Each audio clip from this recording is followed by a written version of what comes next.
Good afternoon, and welcome to the Committee on Immigration, jointly with Government Operations. At this time, please place your phone on vibrate or on silent mode. If you want to submit testimony, send it to testimony@council.nyc.gov. Once again, that's testimony@council.nyc.gov. Anytime during this hearing, do not approach the dais. Thank you for your cooperation. Chair, we are ready to begin. Good afternoon, everyone. I'm Councilmember Shahana Hanif, Chair of the Committee on Immigration. Thank you for joining today's hearing with the Committee on Immigration and the Committee on Governmental Operations to discuss the needs of asylum seekers in New York City and accompanying legislation, including introductions 569, 790, 839, and 909, and resolutions 364, 365, 381, 459, 532 and 556, and one pre-considered res from Deputy Speaker Ayala. I'd like to begin by thanking my co-chair, Councilmember Sandra Ng, Chair of the Committee on Governmental Operations, for her support putting together this hearing. I want to thank my council colleagues, representatives from the administration and public for being here, to members of the public participating remotely. It's so important that we are here today to hear from agencies and advocates who are deeply involved with meeting the needs of asylum seekers.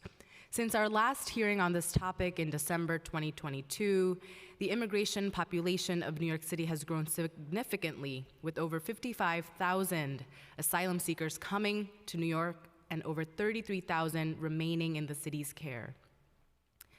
These folks have traveled thousands of miles, fleeing violence or economic disasters, for the opportunity to begin again in New York City. They are here for the opportunity to live without fear, to work, to provide for themselves and for their families, and to find joy in the day-to-day once more. These newly arrived immigrants are ready to start new lives, but face serious challenges, and it is our responsibility to mitigate these challenges and remind everyone that New York City is a city of immigrants and a city of opportunity. With numbers increasing every day, and as we prepare to welcome more asylum seekers to New York at the end of Title 42, we must ensure that our services and infrastructure are sturdy enough to provide quality care for new arrivals, while also ensuring that services and infrastructure are functioning effectively for asylum seekers currently here. New York City has been and will always be a sanctuary city, and will continue to treat those who come to us with the dignity and respect they deserve. New Yorkers continue to show that we welcome new neighbors no matter where they come from and are prepared to meet their needs. I want to take a moment to condemn recent rhetoric from the mayor that has run counter to this welcoming spirit. Last week, he said the migrant crisis is destroying New York City, which fanned the flames of xenophobic sentiment. I understand that he made this comment in the context of advocating for much needed federal funding to support asylum seekers. But we can call for other levels of government to step up without demonizing our newest New Yorkers. As we head into the home stretch of the city's budget season, I want to be clear that I reject how the mayor has pitted vulnerable communities against each other. Investing in our recent immigrants does not come at the expense of longer-term residents. It helps our entire city's ecosystem thrive. Today's hearing seeks to ensure that the asylum seekers who have come to New York City seeking safety and opportunity are being provided both. The administration has taken steps to provide asylum seekers with the resources they need, including food, housing, clothing, legal services, healthcare, and education for their children. Over the last year, New York City agencies have introduced over 100 emergency shelters, 8 humanitarian emergency response centers, and a navigation center and 8 satellite sites. The Adams administration has also recently introduced plans to make a 24/7 arrival center and an Office of Asylum Seeker Operations. We are incredibly grateful for the dedication of the city agencies in these efforts, but want to use our time today to ensure that these efforts adequately and equitably fulfill the needs of our asylum seekers. Additionally, we are immensely grateful to the advocates who've been on the ground since day one, providing immeasurable support and resources to meet the needs of asylum seekers. We look forward to hearing from administration, advocates, and asylum seekers today to acknowledge any gaps or areas of improvement in the delivery of services and make necessary and effective changes to fill those gaps. Our hearing today will also address multiple pieces of legislation, including 2 of my bills that seek to benefit both newly arrived asylum seekers and immigrants who have been living and working in New York. My first bill, Intro 909, will enhance the IDNYC application process. IDNYC is available to all New Yorkers regardless of immigration status and provides access to benefits and services across the city. I want to thank Deputy Speaker Ayala and Councilmember Brewer for introducing this bill alongside me and the 12 additional council members who have signed on as sponsors. I also want to thank Brooklyn Defender Services, whose insights have been essential on this issue. This bill seeks to permit same-day and walk-in appointments at IDNYC enrollment centers, provide adequate in-person application appointments to match the growing demands for IDNYC cards, develop a training program for IDNYC workers on the application process, and provide an appeals system for applicants who've been denied ID cards previously. Due to the success of the overwhelming demand for IDNYC, we must respond to any barriers in accessing the card and effectively update the IDNYC application process. My second bill, Intro 569, seeks to empower our city's immigrant workers through the creation and distribution of an Immigrant Workers Bill of Rights. Immigrant workers are often vulnerable to employment abuses like wage theft or threats of deportation, all of which are heinous and illegal. I want to thank Councilmember Aviles for introducing this bill alongside me and the additional 13 council members who have signed on as sponsors. I also want to thank incredible worker advocates, including the New York City Central Labor Council, the Consortium for Worker Education, and the Worker Justice Project for their support of this legislation. This Immigrant Workers Bill of Rights would contain information on the rights and protections under federal, state, and local laws that apply to all workers in the city regardless of their immigration status. Intro 569 would require employers to distribute this Bill of Rights to all employees and independent contractors.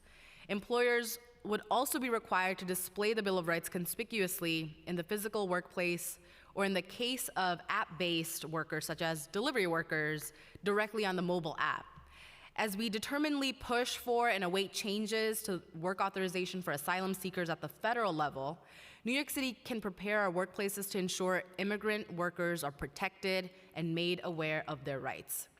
The remainder of the bills included in today's hearing highlight additional protections and actions for immigrants in New York City, and I'm grateful to the sponsors, Councilmember Farias, Brewer, Hudson, Brooks Powers, and Aviles, some of whom are also here today to speak about their bills. We all look forward to hearing from the administration, advocates, and immigrants on their response to the hearing's attached legislation. I want to thank all the committee staff for their work on this issue, including Jayshree Ganapathy, Senior Legislative Counsel, Rebecca Barilla, Policy Analyst, Erica Cohen, Policy Analyst, and Florentine Cabore, Finance Analyst, and Ross Goldstein, also Finance Analyst. I also want to thank my staff, Chief of Staff Nora Brickner, Legislative Director Alex Liao, Communications Director Michael Whitesides, and everyone working in the background to make this joint hearing run smoothly. Now I will turn it over to Councilmember Ung for her opening statement. Good afternoon. I'm City Council Member Sandra Ong, Chair of the Committee on Governmental Operations. I want to thank everyone for planning and participating in this vitally important hearing about meeting the needs of asylum seekers that we are conducting with the Committee on Immigration. And I want to thank my co-chair, Councilmember Shahana Hanif, and our staffs for all their hard work in putting this hearing together. I would like to welcome my colleagues who have joined us, Councilmember De La Rosa, Councilmember Brooks Powers, Councilmember Farias, and Councilmember Aviles. I'm an immigrant myself. My family fled Cambodia when I was only 7 years old, and although I was just a child when I first came to New York, I understand how important it is to ensure that New York City is meeting the needs of immigrants and asylum seekers who come to the city looking for a better life for themselves and their family, just like my family did. At today's hearing, we'll be looking into whether the city is providing these new arrivals with sufficient resources. While I acknowledge the work that's been done by the agencies that have come here to testify today, along with so many others to ensure the needs of asylum seekers are being met, we must also look into whether these gaps in services that need to be addressed. In addition to the oversight, we will be also considering the legislation Chair Hanif discussed, and I want to acknowledge the sponsors of these important bills and resolution. I want to highlight Intro 798, sponsored by Councilmember Brewer and several colleagues, which is being heard by the Governmental Operations Committee. This bill will make it easier for people to obtain a widely accepted form of identification by adding to a list of documents that could be used to verify their identity when applying for ID-NYC. This includes documents issued by federal immigration authorities, street vendor licenses, record arrests, or letters from a legal service organization. These additional documents will make it easier for asylum seekers and many others to apply for an ID-NYC. And while the Human Resource Administration, the agency that administers the ID-NYC program, currently accepts some, but not all these documents, this law will expand and or codify their acceptance. Asylum seekers often have their documents confiscated when they present themselves at the border, or they have only consular identification cards, driver license or birth certificates issued by the country of origin, which are not widely accepted in the United States. Having an American government issue form of identification allows them to open bank accounts, access public buildings, and simplify interactions with the law enforcement and others. And it's not only asylum seekers who benefit from ID-NYC. The LGBTQ youth and transgender New Yorkers and others can benefit from having an accessible form of ID that affirms their gender identity by allowing them to self-attest to their gender or no gender identity at all. One thing that all these groups have in common is that they often lack access to documents required to get other types of government issue IDs. By expanding the documents that applicants can use to provide their identity, we can make this critical service available to more individuals, whether they're asylum seekers, LGBTQ, or just simply individuals who don't have access to traditional identity documentation. I'm hopeful that this bill, along with other bills and resolutions being considered today, will help thousands of asylum seekers coming to New York now and in the future, and I look forward to discussing them all in greater detail of administration. And with that, I want to thank members of the public as well as representatives from all the agencies that have come to testify today. I want to thank Jasara Ganapi, Rebecca Barilla, Elko Cohen for their central staff for putting this hearing together. And finally, I'd like to thank my own Chief of Staff, Alexander Hart, and my Communications Director, Shane Miller, for their assistance. I will now turn it back over to Chair Hanif. Thank you so much. I will turn it over to Majority Whip Sylvina Brooks Powers for her opening statement. Thank you, Chair. I thank the committee for hearing Resolution 532, which requests the state to recognize the asylum-seeking crisis as an emergency and increase the flow of funding to the city to address it. The city needs more resources to ensure we can continue to welcome those who need our help to the city, to ensure that everyone who arrives here can do so with dignity and build a life in New York City and beyond. We've worked to help tens of thousands of asylum seekers so far, and we will continue to do so as long as they come to New York City. But we need the assistance of our state and federal partners to serve newcomers effectively over the long term. This resolution specifically calls on Governor Kathy Hochul to declare an emergency under Section 2B of the New York State Executive Law to direct funds, administrative resources, and services to aid asylum seekers. Seeing firsthand how our entire shelter system has been overwhelmed has forced many communities like the district I represent to disproportionately shoulder this crisis, placing stress on our schools and other services. The governor's power to declare states of emergency should be deployed in crises like this. Those living here in New York know that this is an emergency and that the help of the state is essential to addressing it. Again, I thank the committee for hearing this legislation today, and I look forward to discussing how we can ensure the city continues to meet this challenge effectively and compassionately. Thank you. Thank you so much, Majority Whip Brooks Powers. I'd now like to turn it over to Councilmember Farias for her opening statement. Good afternoon, everyone. Thank you, Chairs Hanif and Ung, for giving me the time to speak on my bill, Resolution 459. This resolution is in conjunction with and in support of Assembly Bill 568, introduced by my neighbor, Assemblymember Kenny Burgos, and Senate Bill 1802, introduced by State Senator Jessica Ramos. My bill calls on the state legislature to pass and the governor to sign Assemblymember Burgos and Senator Ramos's bills prohibiting municipalities from requiring employers to use E-Verify and prohibiting employers from using it to check the status of an existing employee or an applicant who has not yet been offered employment. As we continue to welcome new neighbors into New York City, one of the largest issues we've had so far is how to help our thousands of asylum seekers who are fleeing not only persecution but lack of economic opportunity. People are coming to New York City and America each and every day in pursuit of a better life for themselves and the next generation of their family. But the requirement of E-Verify contradicts the rhetoric that our country has advertised for decades, that here you can achieve the American dream. Our main priorities need to be focused on supporting workers' upward economic mobility and filling in job vacancies across the city, not blaming our newest neighbors for fleeing unsafe conditions and ushering them to deal with years of back and forth on their employment eligibility. Finding work is a basic and essential first step for people to be able to build an independent life for themselves and their families. We should always prioritize providing the best resources for those entering the workforce to grow and be successful. The E-Verify system only prohibits and slows that down.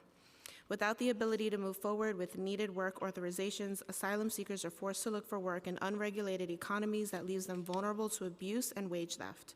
While this resolution calls on the states, it is absolutely essential that our federal, state, and city governments are working together to support the needs of our continuing newest arrivals and the economic health of our city. The City Council is doing just that, and I hope our governor and federal and state colleagues will too. Thank you to Chairs Hanif and Ung for giving me the time to speak on this important legislation, and I urge all of my colleagues to sign on to Reso 459. Thank you. Thank you. And finally, I'd like to turn it to Councilmember Aviles for her opening statement. Thank you, Chairs Hanif and Ung, for holding this hearing today and for considering my bill, Resolution 381, in addition to among all the legislation that is being considered today, which is critically important to many of my constituents in District 38, of which 50% are foreign-born. I also would like to thank my colleagues and members of the committee for allowing me this opportunity to speak on behalf of this resolution. I want to start first the conversation by grounding it in our collective experience. As Americans and further as New Yorkers, each of us in this room today, with the exception of our Native American siblings, are brought together by an immigration story. For some of us in this room, that story begins with a painful knowledge that our distant loved ones were brought and sold. For some of us, that story may start with a parent or a grandparent deciding to actively seek better conditions. For others of us, the story may actually start with you. But whether the story starts, we must honor the incredible bravery and fortitude of all of those who have faced the overwhelming reality of being in a strange and foreign land. Take a moment and imagine the conditions those before us must have experienced before finding themselves here. During the past year, many of our recent migrant families are fleeing parts of South America, among other places in the globe, where they're faced with soaring inflation, food, medicine shortages, threats to their physical safety, profound poverty. For some of us, this might reflect our own immigration story.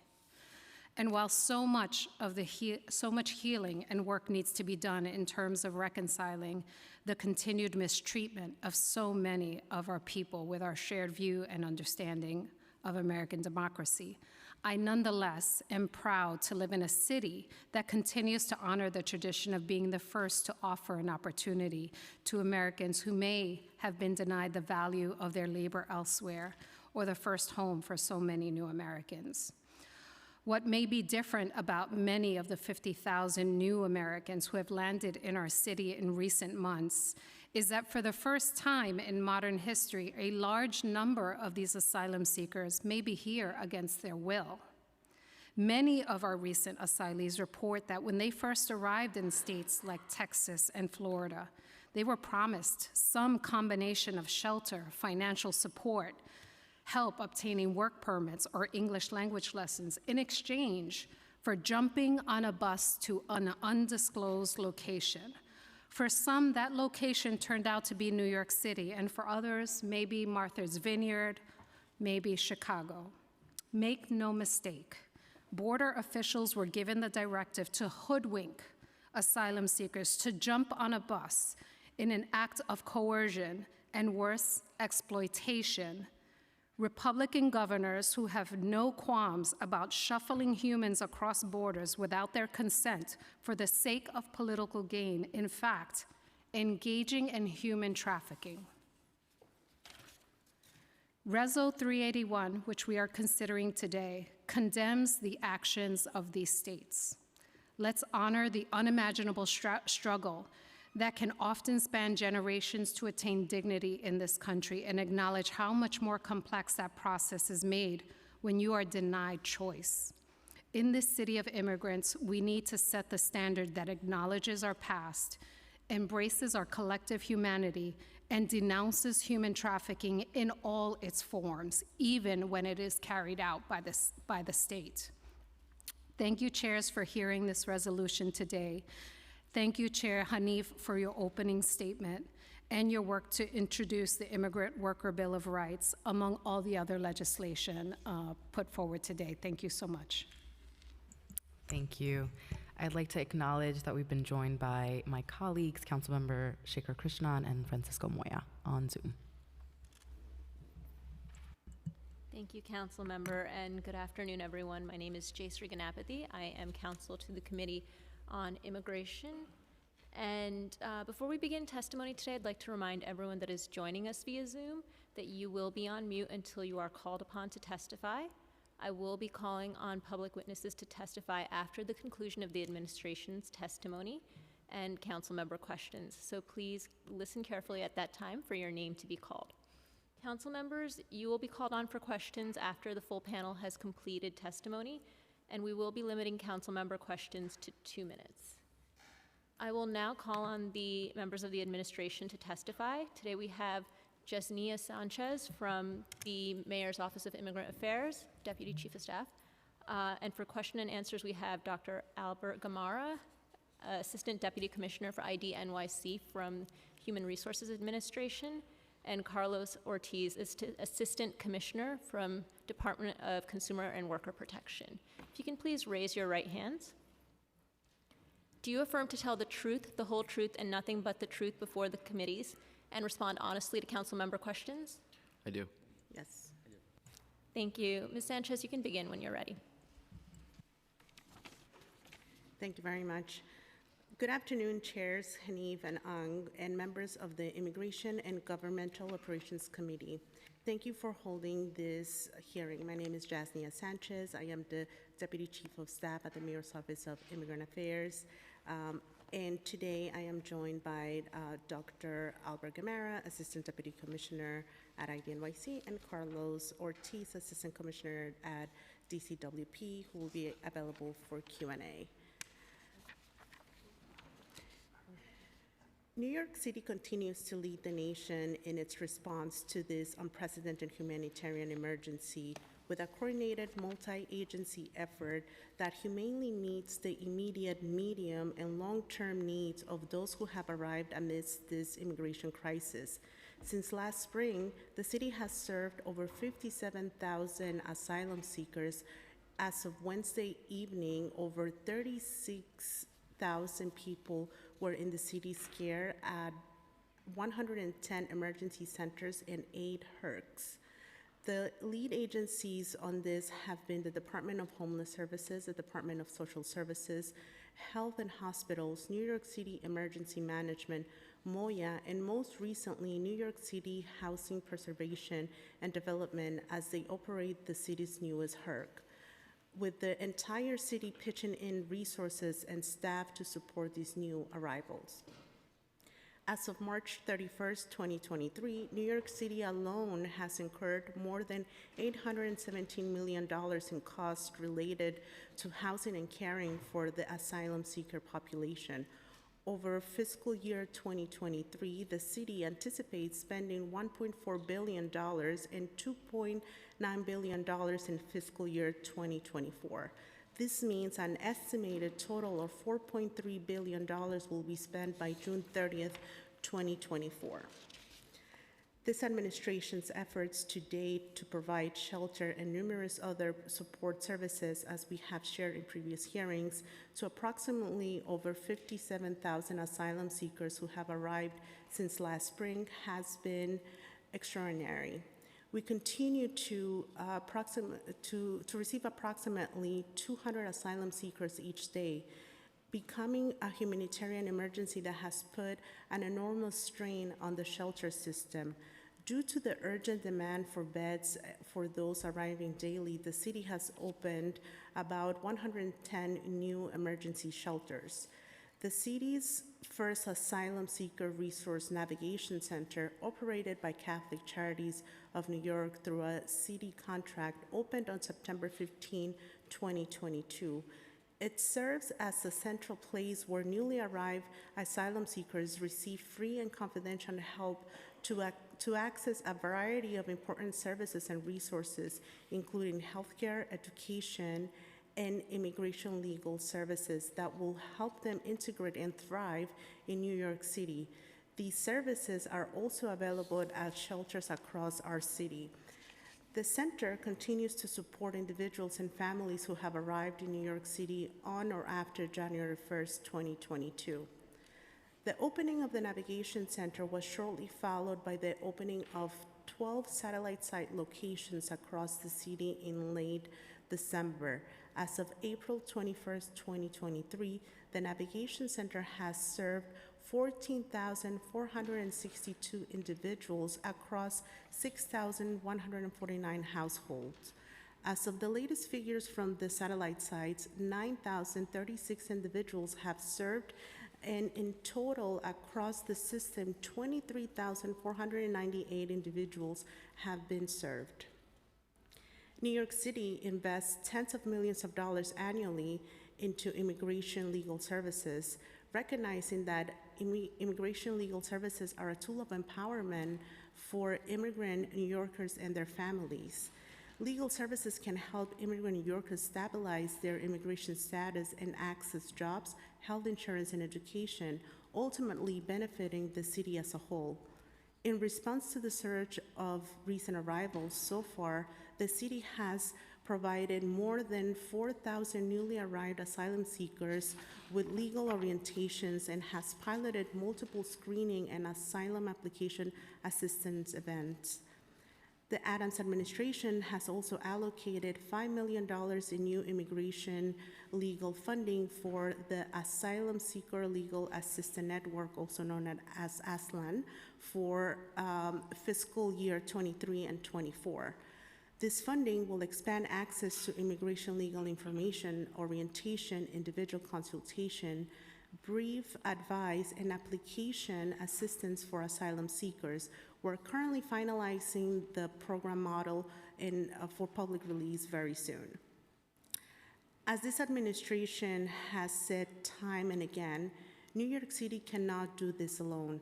Last week, our Commissioner, Manuel Castro, joined Mayor Adams in a national call to our federal government to provide much-needed additional support and use every tool at the disposal to create pathways for both those who are already here as well as our newest arrivals. There are concrete steps that the federal government can take right now to expedite work authorization for asylum seekers.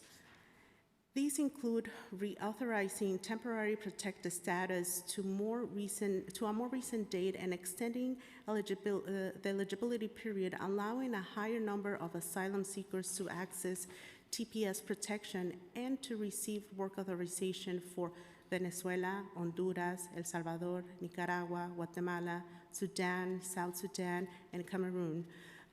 Providing access to humanitarian parole for asylum seekers in the U.S. and at border crossings, and providing additional USCIS officers to process key applications, to process key application types, which would significantly reduce processing times. Finally, it is critical that the council, the state, the federal government work with the Mayor's Office of Immigrant Affairs and the administration to further control the challenges of this complex humanitarian emergency. I want to be clear that no other city has stepped up to receive thousands of asylum seekers the way New York has, all while providing resources and services to over 3 million longtime immigrant New Yorkers. Our office looks forward to the Council's partnership in calling on the federal and state government for support. Thank you, and I look forward to your questions. Thank you so much. I'd like to acknowledge that we are also joined by Councilmember Ressler.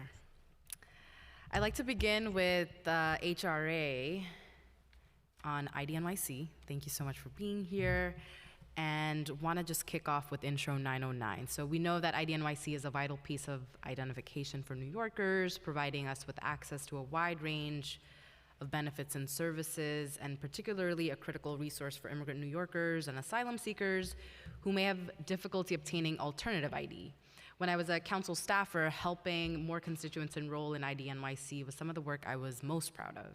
However, despite its importance, many New Yorkers are still unable to obtain IDNYC due to an inefficient enrollment process. Currently, appointments need to be made far in advance on an online scheduler that is extremely difficult to use, even for the most tech-savvy New Yorkers. Intro 909 addresses this issue by requiring DSS to offer same-day walk-in appointments for IDNYC. The bill also requires an on-site appeals process for applicants who are denied, regular training for staff to ensure they're up to date in any changes to documentation that is accepted as proof of identification, and regular assessments to determine the amount of appointments that need to be made available. This bill and Councilmember Brewer's Intro 790 will improve access to IDNYC for the New Yorkers who need it most. Can you clarify HRA's position on Intro 909? Your mic might not be on. So we agree with the intent of the bill. Just to provide some clarity, we do offer walk-ins. We've been doing so for a couple of months now. The language on the website and everything has been clarified, so everything indicates this is consistent. With that is at the discretion of staff based upon availability and capacity at the site. In regards to the appeals process, we've had an appeals process for IDNYC in person for many years that allows us to work with applicants so they can get an IDNYC card. In terms of the online appeals process, that's a little bit more complex due to privacy reasons, cybersecurity, document review.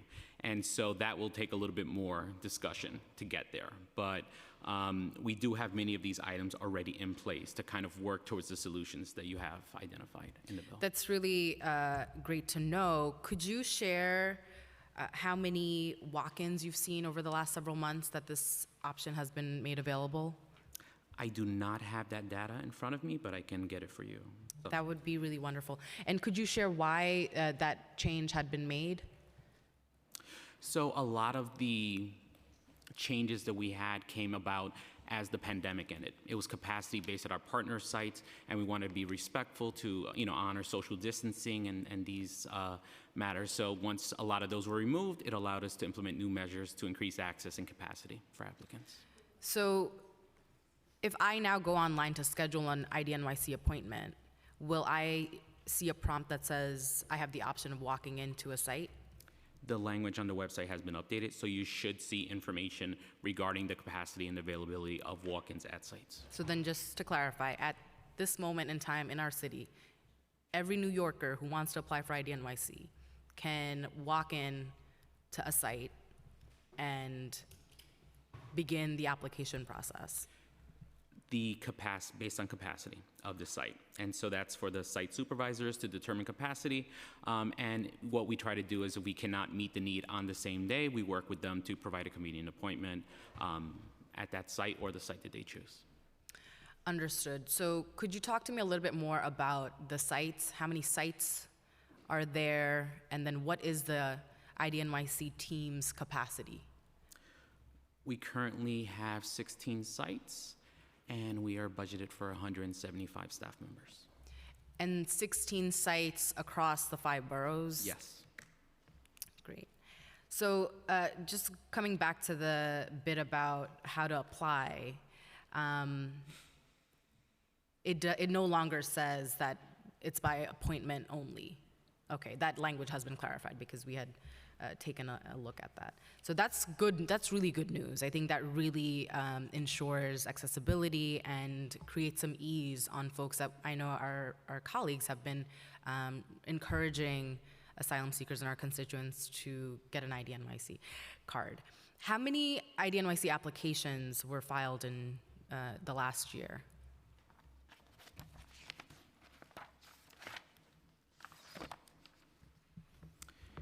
In 2022, we had 94,711 applications for IDNYC. So over 94,000, and is the trend that this is going up? Are we seeing an increase in applications? I'm happy to report that we're near pre-pandemic numbers. So that's getting us back to a normal state, steady state. Incredible. And of the applicants, how many were rejected? In 2022, 6,617 applications were denied, but to be clear, this may include repeat submissions. So sometimes individuals are insistent on applying, even though we explain the documentation is not, acceptable. So they'll come back a couple of times until we inform them correctly. There's a lot of misinformation, and we try to work with the shelters. We try to work with the locations where the individuals are when they're applying, so they are aware of the documentation we do accept, offer what alternates are available to get them where they need to be to get an IDNYC card. Is that the primary reason for rejections? Yes. And what are the others? So it is generally the lack of compliant documents under the program rules is the reason why. Understood. And then how does this data, the amount of rejections number that you shared with us, compare to the data from previous years? Are you seeing fewer, are there fewer rejections? It's in alignment with the previous years. Okay. And then are there any trends that we should be aware of? I know you mentioned that the number of applicants is back to pre-pandemic times.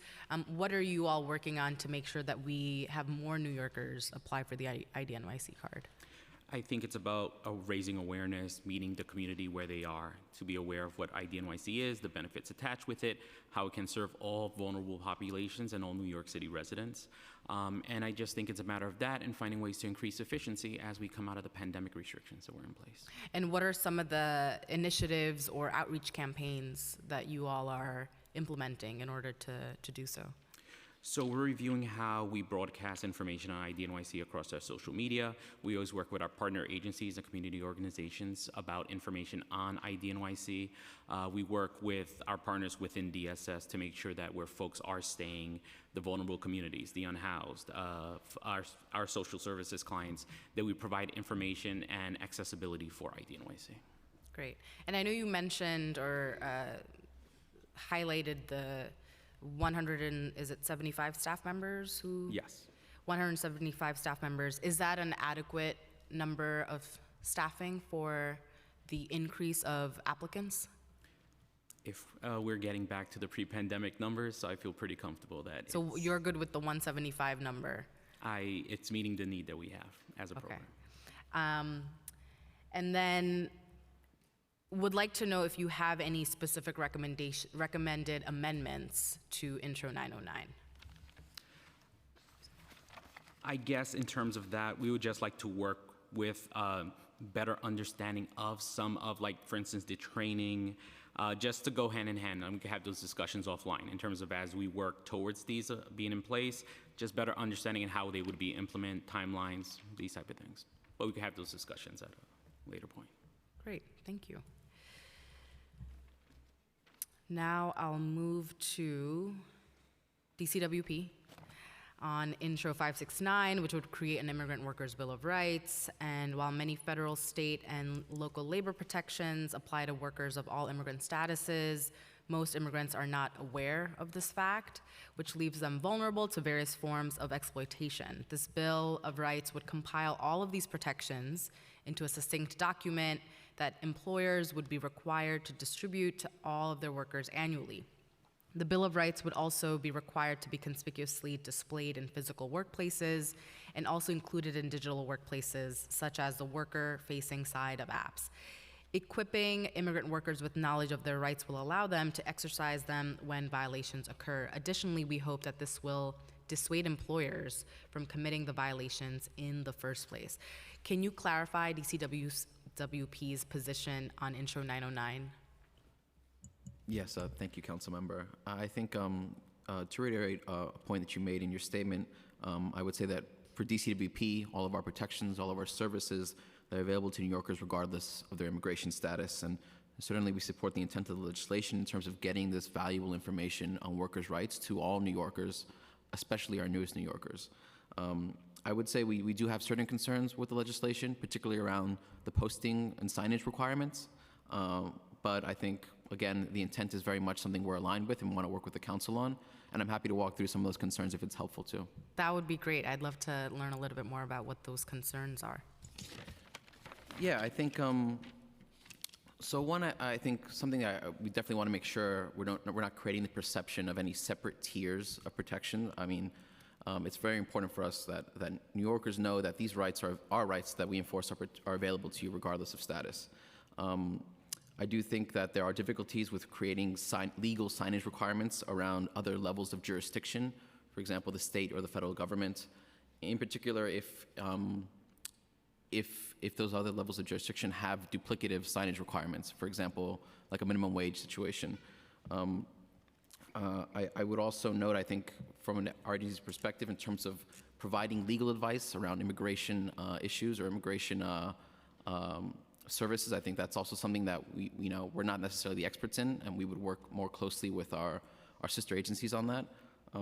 But I think those are some of the things that we can definitely work through, and ultimately, the goal that I think we all share is about getting this information into the hands of New Yorkers. Yeah. Do you all have recommendations for amendments? I think we would certainly like to work with the council on tackling some of those signage requirements and figuring out how we make them, whether they're necessary or how we make them perhaps more useful rather than duplicative of current existing signage requirements. While I understand the nuances you've just shared around the signage and the sort of tiers of government and putting aside one group of workers and sort of making it look like there are tiered workers, could you share what work the DCWP is currently doing to stop immigrant workers from having their labor rights violated? Yes, I think, well, generally, we can tackle it from two perspectives. One is the outreach and one is the enforcement. With respect to worker-focused events, over the past year, we've done about 270 worker-focused events serving 18,000 New Yorkers. Many of those, at those events, many of those New Yorkers are immigrant or from an immigrant background. On the other side of enforcement, this past year was one of the, I guess, the hallmark years of worker rights protection in New York City. We were able to secure about $23 million in restitution for New Yorkers, and we were also able to secure about $1.3 million in civil penalties against businesses for violating workers' rights. Got it. And then so to clarify, the way in which you reach immigrant workers is through these events and not necessarily through like direct workplace outreach. Is that true? I would say we have conducted direct workplace outreach. For example, we do business education days, which is when we partner with local bids and local council members to visit businesses door to door and make sure that they and their workers are educated about all the things that we do at DCWP.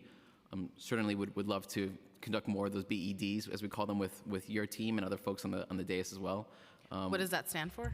Business Education Day. Business education. Yeah, so those are some of the direct workplace outreach we do. I think there's a different assortment of ways we connect with workers. We do presentations directly with worker organizations like the Workers' Justice Project. I know you mentioned. We work closely with unions.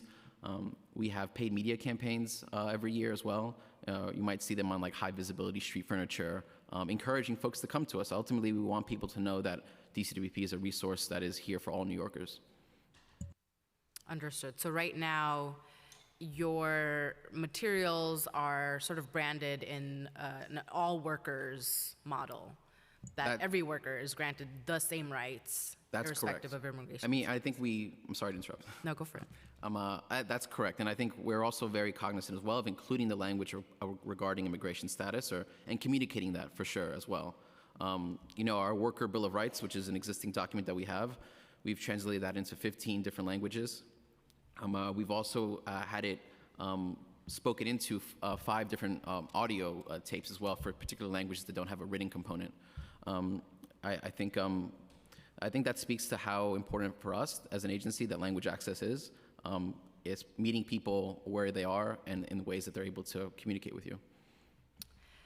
And then what work does DCWP do to remedy labor violations of immigrant workers when they occur? I guess I'm not sure if I understand the question. Do you mean in terms of laws that we enforce? Laws that you enforce, or if workers reach out. I mean, I remember handling cases around construction workers who were not paid for their work because there was no contract, or if there was a contract and then the employer didn't adhere to this worker's contract. So that's like one case, but could you talk a little bit more about the scope of cases that you see from immigrant workers, limited English proficient workers? Yeah, of course. I would say in particular, I think the 2 principal laws that we might be enforcing that we do enforce, that might be impacting immigrants is our paid safe and sick leave law and our Fair Work Week law. In both those cases, we work closely to process or to investigate complaints judiciously and make sure that we're connecting with the workers and understanding the situation. Oftentimes, we might use a workplace-wide type of investigation to make sure that we're not necessarily singling anybody out, and we're recognizing that if there's an issue affecting one worker, it's affecting very many workers.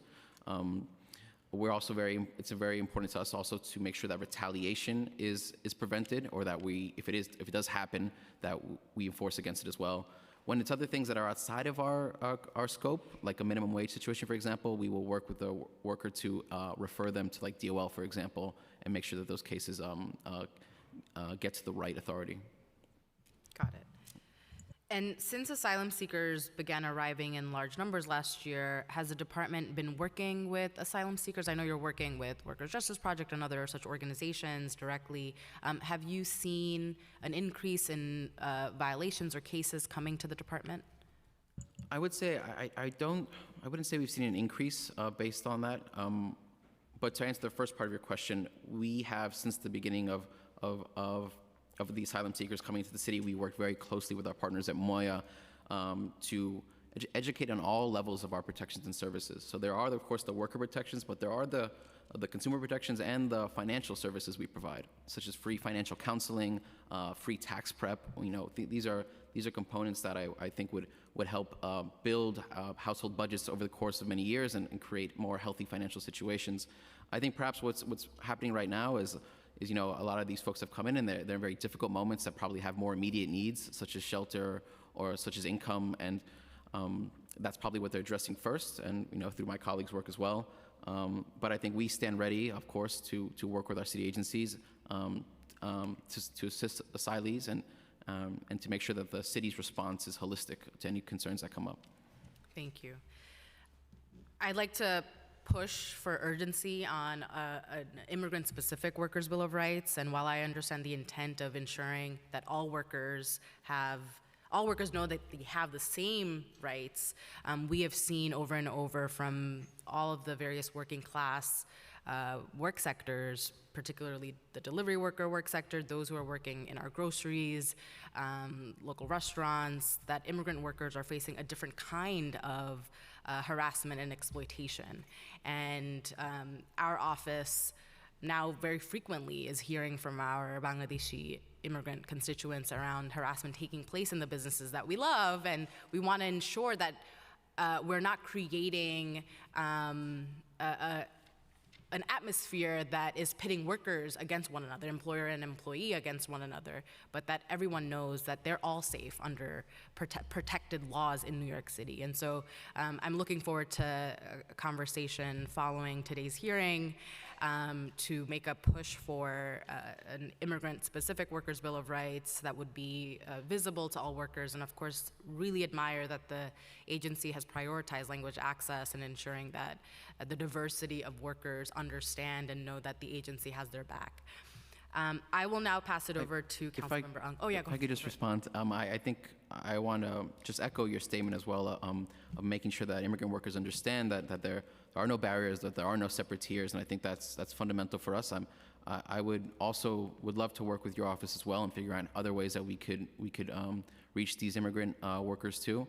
And if there are particular cases that are coming to your office, I'll connect with your team as well to see what we can do on our end to make sure that we launch investigations as necessary.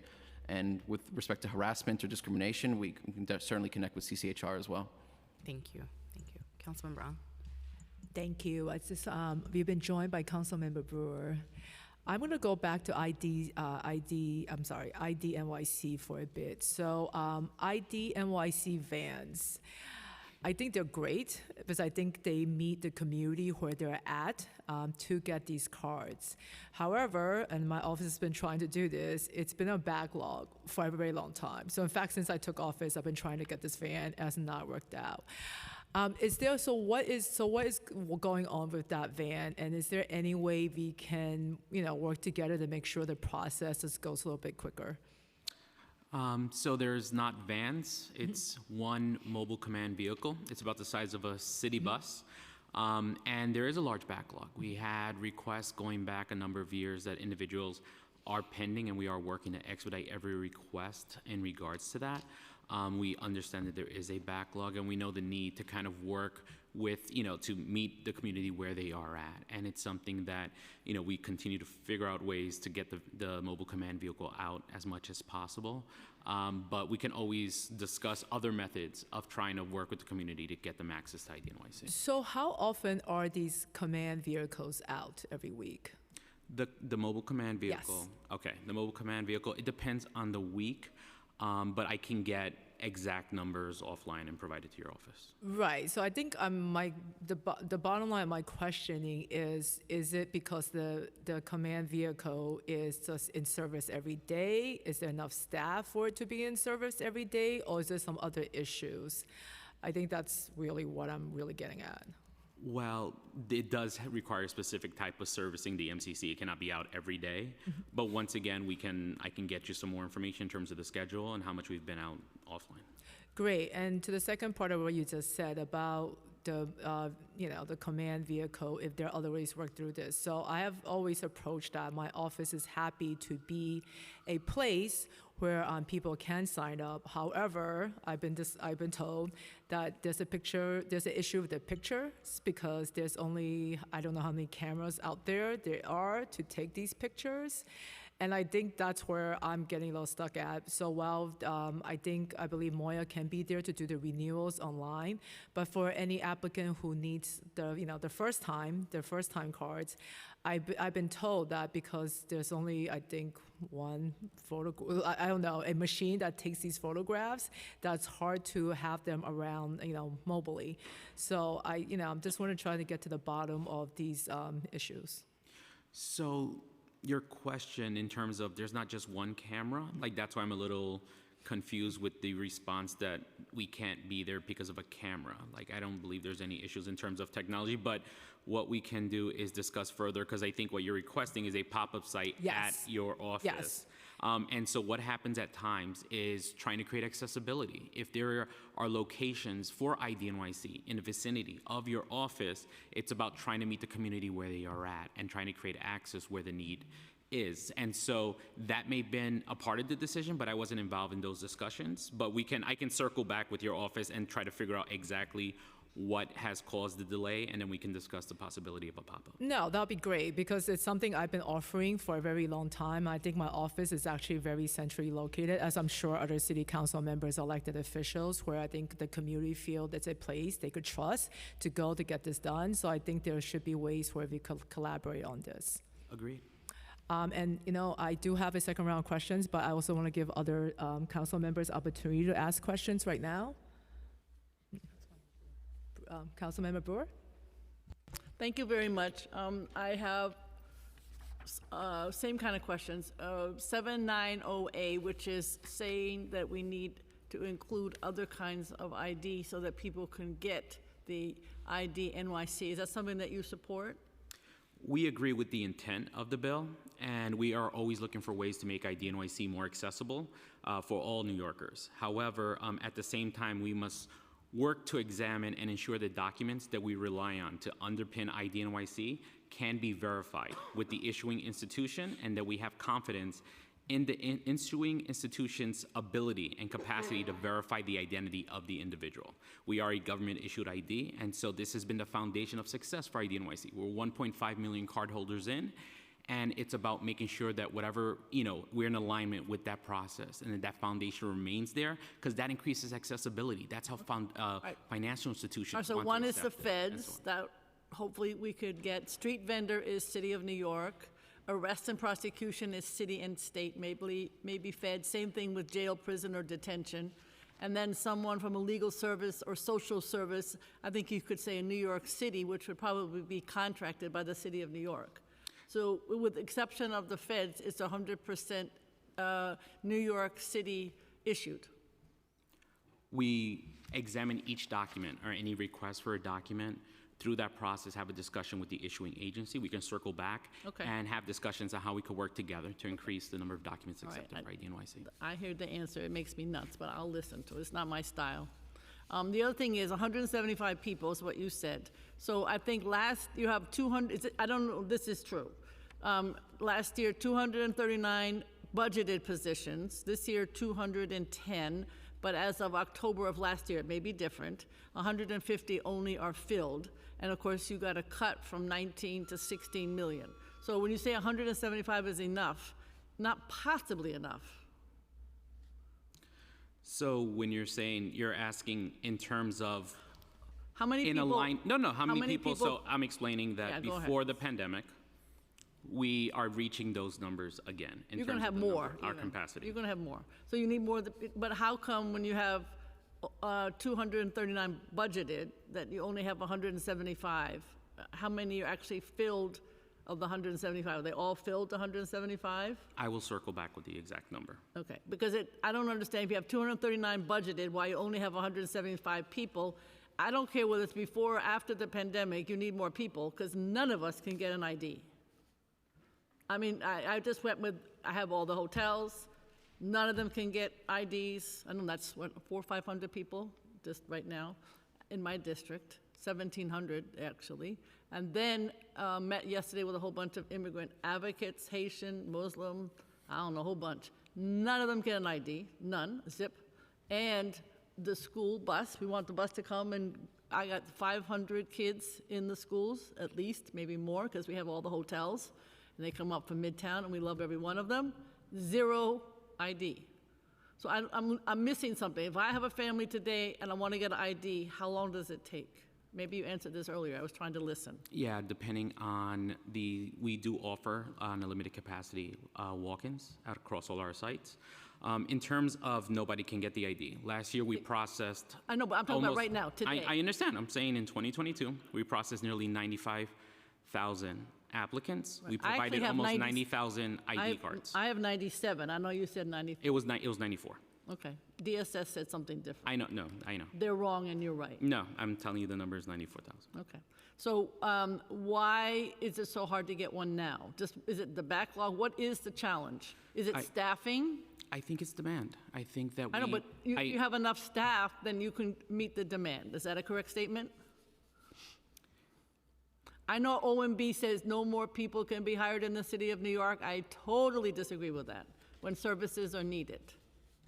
I'm adamant on this topic, crazed on this topic. And if you had some hybrid, you could even hire more people. That's the mayor. So my question is, how many more staff do you need to make the opportunity to get an ID in a reasonable period of time? That's my question. We can have those discussions offline because I cannot provide an estimate in terms of that. Okay, so what you're saying now, if I'm a family in a hotel in Manhattan, how long would it take me, forget the walk-ins, if I walk in, will I ever get an ID, walk into 49th Street? We have plenty of New Yorkers that have gotten ID same day. Yeah, but how long does it take? It depends on the site and the capacity of the site in terms of when are you going to the site to get an ID NYC card. Like you're asking me a question of if I go to one specific site. if you 49th go- Street. All right, if you go to 49th Street, I don't know how many folks are at 49th Street right now. So it's all dependent on okay, capacity and who shows up there on the All same. right, I'm not going to argue. I'm just telling you, we've all been trying to get more IDs because there is no other working paper because of the friggin' New York, the congressional folks will not give us humanitarian or TPS. I've been working on it for a year, screaming, yelling, so has the mayor, so has everybody, nothing.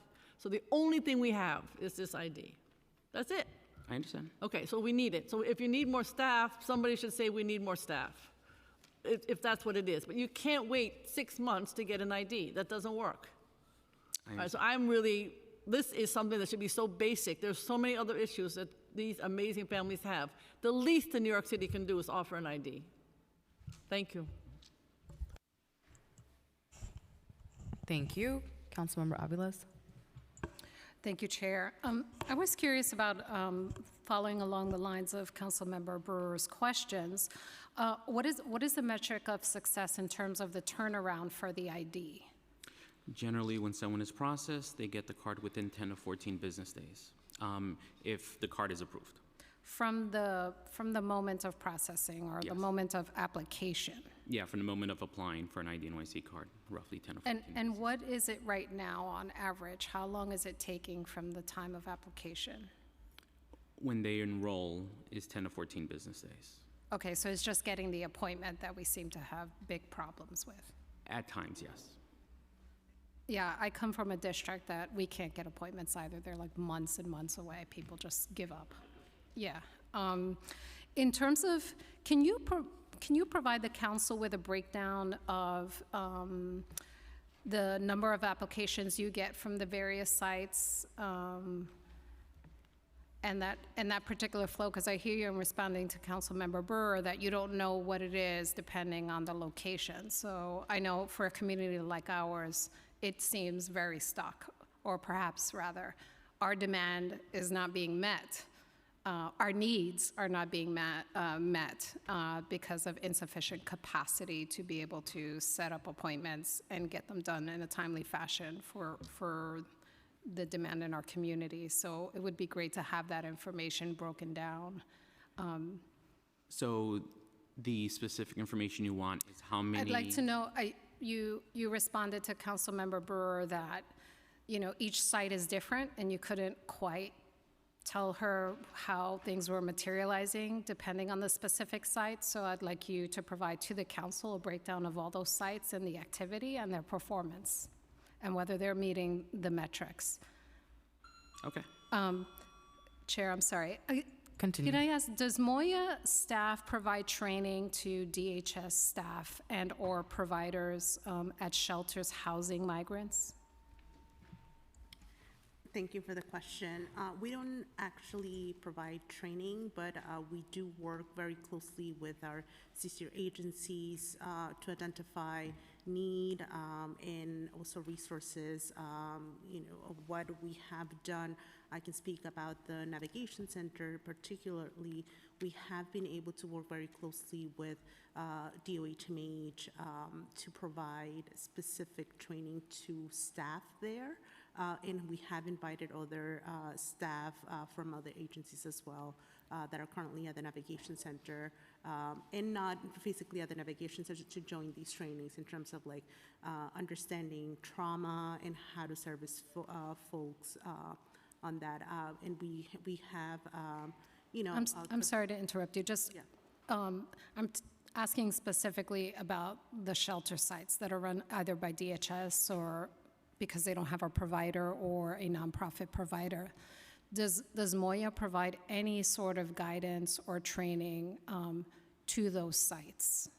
Not directly, but we do collaborate with them to identify, resources that we can connect them with to fill that need. So what kind of resources are you offering to a site? So we connect on the legal services that we can connect folks to. We provide information about all other services that are provided throughout the city, and also not only to city agencies, but also with our partner, community-based organizations as well. So does Moya check in on any of the emergency shelters that are housing migrants ever to check in to see how they're doing and how services are being provided? Yeah, we have, a strong, relationship with the shelters, and we connect on services, things that.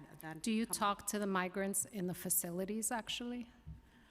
The commissioner has made, a few visits.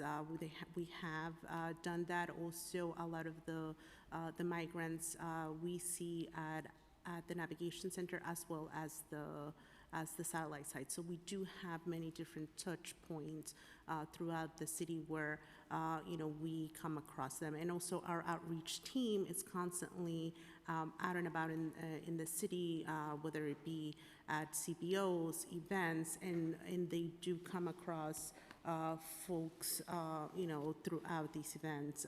And we do also visit satellite sites in terms of getting invitations to their scheduled events so that we can have that touch point directly. So I think it's important to acknowledge that I understand that your role is not to oversee DHS facilities, right? That's not what you were set up to do, but you do have some of the cultural competence, right, in terms of engaging with this community and engaging in culturally competent ways. I will tell you from direct experience of the facilities in my district, and certainly stories from across, there is still a very serious lack of cultural competency around engaging with the migrant community, and a real lack of oversight and resources around that we as a city need to figure out how to support and ensure that we retain accountability to ensure that folks are being provided the most adequate level of services. So I think what I'm pointing out here is I know Moya has made a grand effort and certainly is out in many communities, certainly in mine, but there is a gap with what we're seeing DHS shelters and certainly some DHS providers on having cultural competency to engage properly with this community, including just giving misinformation. That I think is a real problem that needs to be addressed. So just for the record, thank you. Thank you. Thank you. Councilmember Rung. Thank you. I'm now going to move on to the immigration legal services. Not sure who's going to answer this, but has the $5 million from the RFP for legal services been used? Thank you so much for the question. So as you know, the administration did allocate the $5 million. We're very close to finalizing the program model in order to be able to make it public. So as soon as that's ready, we'll roll it out. And thus far, what we have done in collaboration with partners, we have been able to provide more than 4,000 asylum seekers with legal orientations at various touch points, satellite sites, the HERCS Navigation Center. We have also piloted more than 5 screening and asylum seeker application assistance events, and also clinics to be able to support folks with these applications. And also, if I can add, the city has existing legal immigration services such as Action NYC and other city-funded programs that have provided thousands of individuals with legal assistance for asylum cases and many others as well. So, even though, we have seen that support through already existing, services that the city has had for years. Okay, but the $5 million RFP has not been out. Well, that was, no, we're still finalizing the model, and it will be out very soon. And as soon as it is, we'll share that with you. Okay, I think we're all looking forward to that. So speaking of immigration assistance, To apply for asylum actually is a very long and intensive, immigration providers who does this, it really does take a long time. It's not 1, 2, 3, just let's fill out, application. So in light of that, there are many immigration legal service providers that do this service, and they have been receiving city funding, discretionary funds for the city council members, and they have highlighted issues such as insufficient funding. So have Moya HRA met with providers to discuss any recommendations to really help these legal service providers in terms of funding or anything else? I mean, it is really, these asylum applications, as someone who has practiced in this area of law before, it is very, very intensive. So has there been any discussions between your agencies to see how we could help these legal service providers? Well, Moya and HRA are aware, right, of legal providers' calls for additional funding. We're assessing at the moment internally. And of course, we will continue to work with existing contractors to understand the need. Our office directly oversees Action NYC, and our team is in constant communication with those providers to understand the challenge as well. But currently, Moya and HRA are, assessing internally. Great. And is there like a number? Is there any sort of extra funding that's you already assessed so far of what's needed, or that's still under discussion? It's still under discussion, and as we have said previously, and I know the mayor as well as our commissioner has been very vocal that this is a very large need, right? So the city alone cannot meet the demand, right? And we continue to call upon the state and federal governments to provide financial support for not only this need, but many of the needs that the asylum seekers, have. Thank you. So on November 30th, Governor Hochul announced a $3 million that will be administered over 3 years by the New York State Office of New Americans to provide free immigrant legal services and assistance with application filing and appearances. Has Moya received a copy of this procurement? Not that I'm aware of, but I can circle back on that. Great. And just if you know, have any of these $3 million funding from the State of Office of New Americans been administered for legal services? I realize this is not this is not your agency, but have there been any communications with the State New Americans office? We don't have any information specifically on the $3 million, but we do collaborate closely with the state, on these efforts and are in constant communication with them. What has been the communications with Moya and the State Office of New Americans in regards to this issue? The needs, I can discuss the details, but the conversations are ongoing. Great, thank you. Thank you so much. I'd like to continue on this conversation about legal services. Could you share in total in fiscal 23 how much the admin spent on immigration legal services?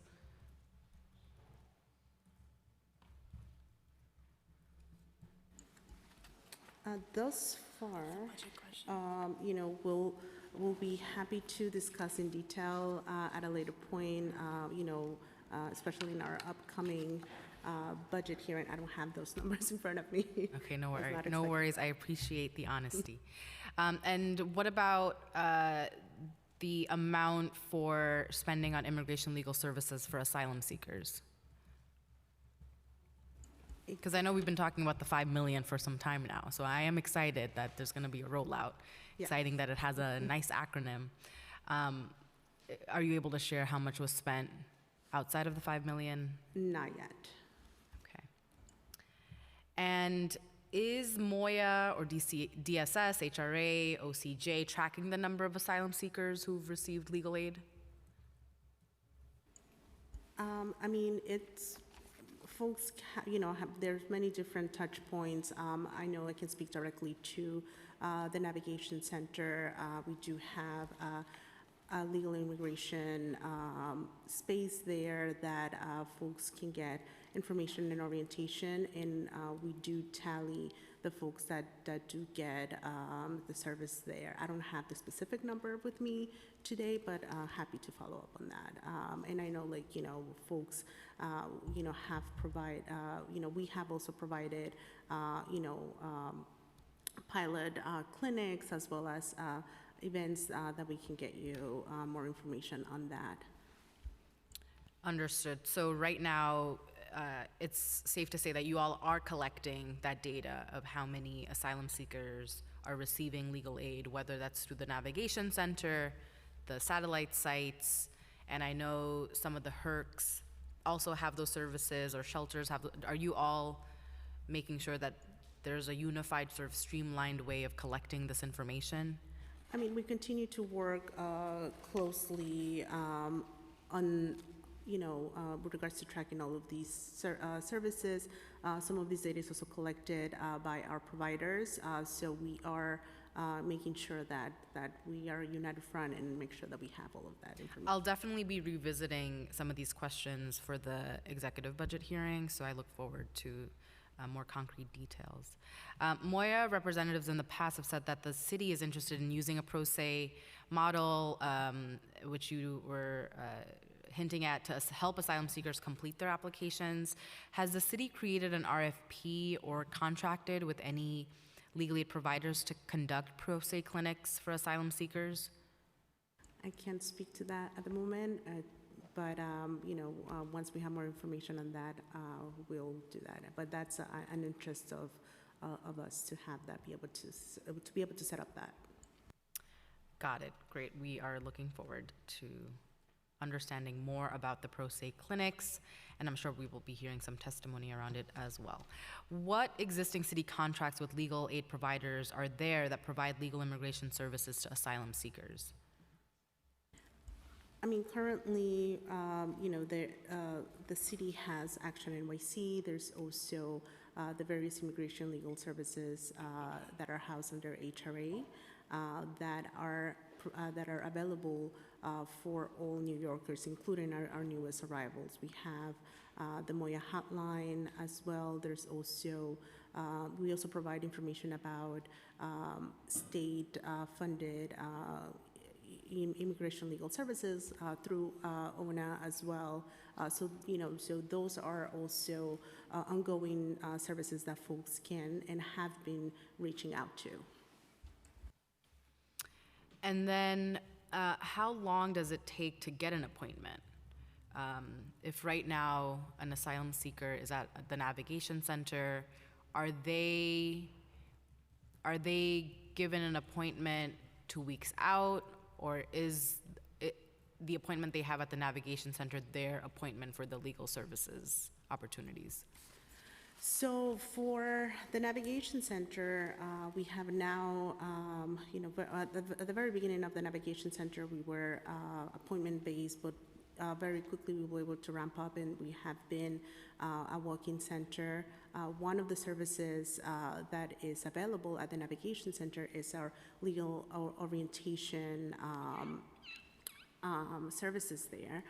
And for any folks that are able to be seen on that day will have the option to meet with someone to talk about their cases, get general information about the process, get all of the information that they need to not only reach out to Action NYC, but all other services available, and and connect them that way.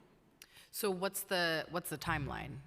If I right now want to see an attorney, what's the estimated time for an asylum seeker? I don't have that information right now, but I'll be, I can look into that. And again, like, these are also services that are, rendered by our vendors, and we're happy to follow up on that specific. This is especially important because this is what I hear about most from the emergency shelters that are in my district.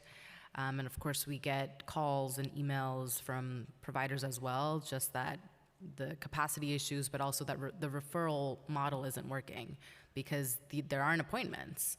And so without ensuring that asylum seekers are meeting with attorneys that are able to begin their application process in time, in the amount of time that they have allotted to do so. We are playing a role as a city in expediting a generation of undocumented people, and so I am in anxiety thinking about my newest constituents, our city's newest New Yorkers, about this very tight deadline that they have to apply to become asylum seekers. And so would love to just better understand right now with the infrastructure that exists, whether it's the Action NYC and all these other opportunities that have existed before the surge of asylum seekers in our city, and now with the creation of the Navigation Center and the satellite offices, it is imperative for us to make sure that the touch point for legal services isn't a 3-month, 4-month, 6-month wait to actually begin an application process. Yes, very valid. We feel the same way. We continue to have regular conversation with providers about legal services. The capacity, of course, is an issue. We're aware of that.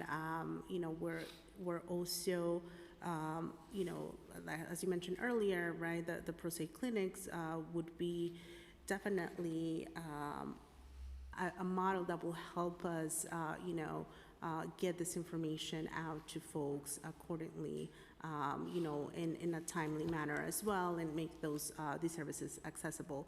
I also would like to add that, being that capacity is an issue, we continue to call on the state and federal government to support, on this, on funding, to be able to increase the availability of services as well.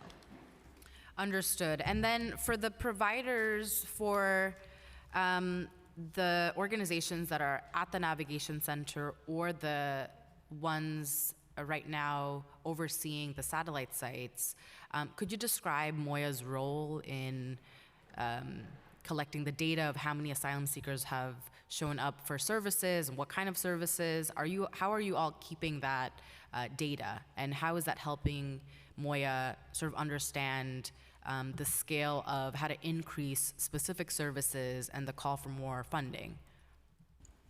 Currently we do collect data in terms of the number of folks that are working into the center, the type of service the type of services that they're getting, whether it be legal orientation, IDNYC, or they're meeting with the Department of Education. We do have that, and we de-identify that information and then share it, with the city.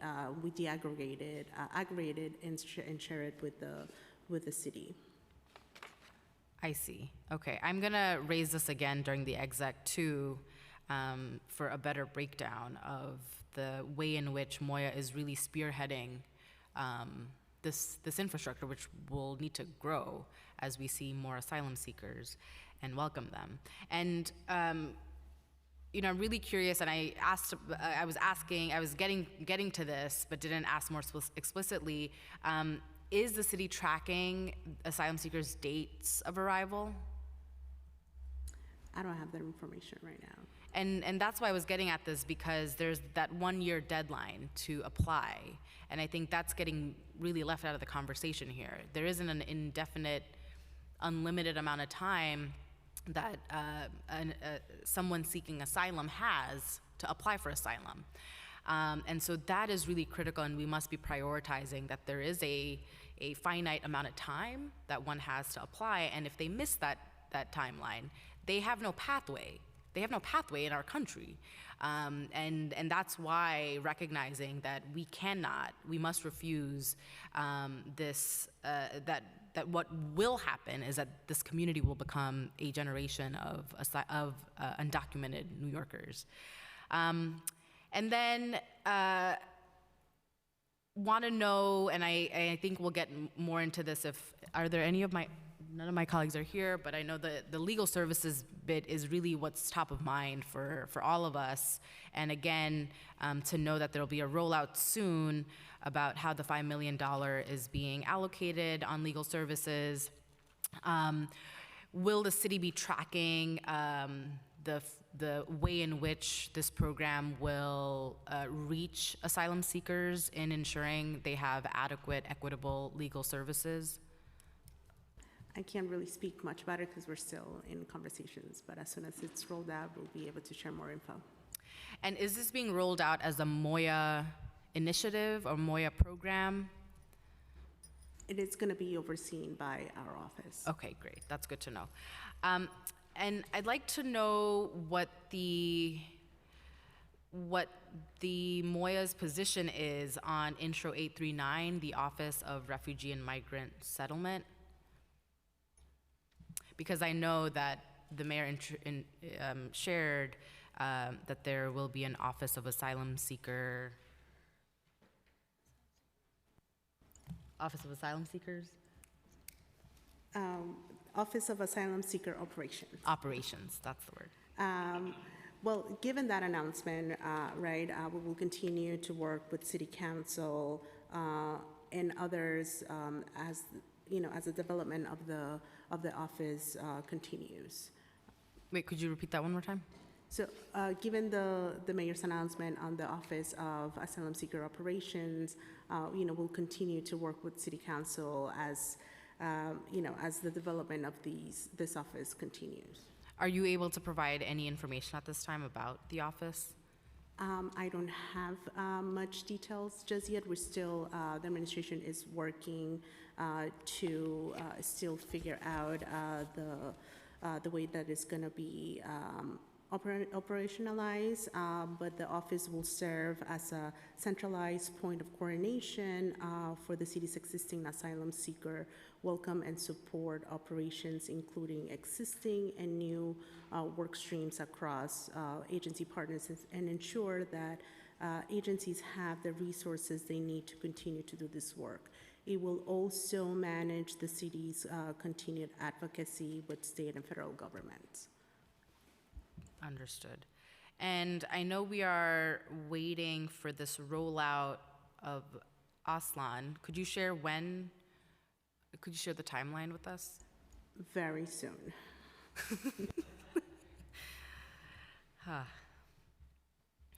Okay. Councilmember Ung, do you have any follow-ups to that? This is not a question, but this is a comment I have since we're talking about legal providers and how important it is that these asylum seekers meet their legal provider as soon as possible. I mean, New York State, we do have a lot of law schools, and it's maybe, I don't know if something MOYA has thought of in the past, maybe it's time to really think about partnering with law schools. I know a lot of law schools in New York State definitely has an immigration clinic, and maybe it wasn't as robust as before, but definitely now is time maybe to seek out these clinics and see if there's a way we could connect these asylum seekers to these legal clinics as a way to get the application. As Chair Hanif has said, there is a timeline on this, so at least to get the application started. Thank you. Yes, that's important.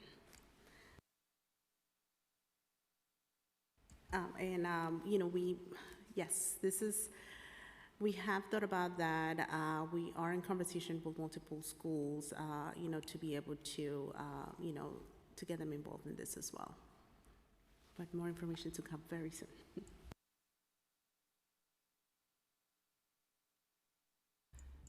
Just give us a few minutes to review the final questions. We are almost at the end of admin questions.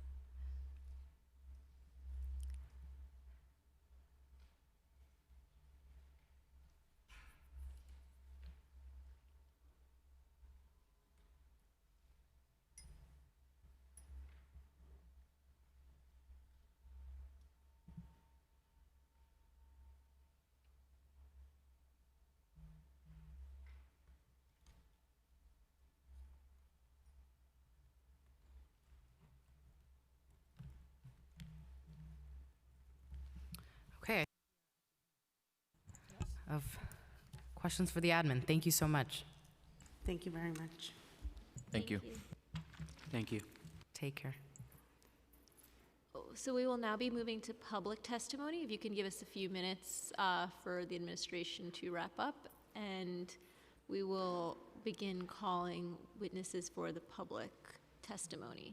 For public witnesses, once your name is called, if you are joining us via Zoom, a member of our staff will unmute you, and the Sergeant at Arms will give you the cue to go ahead and begin your testimony after setting the timer.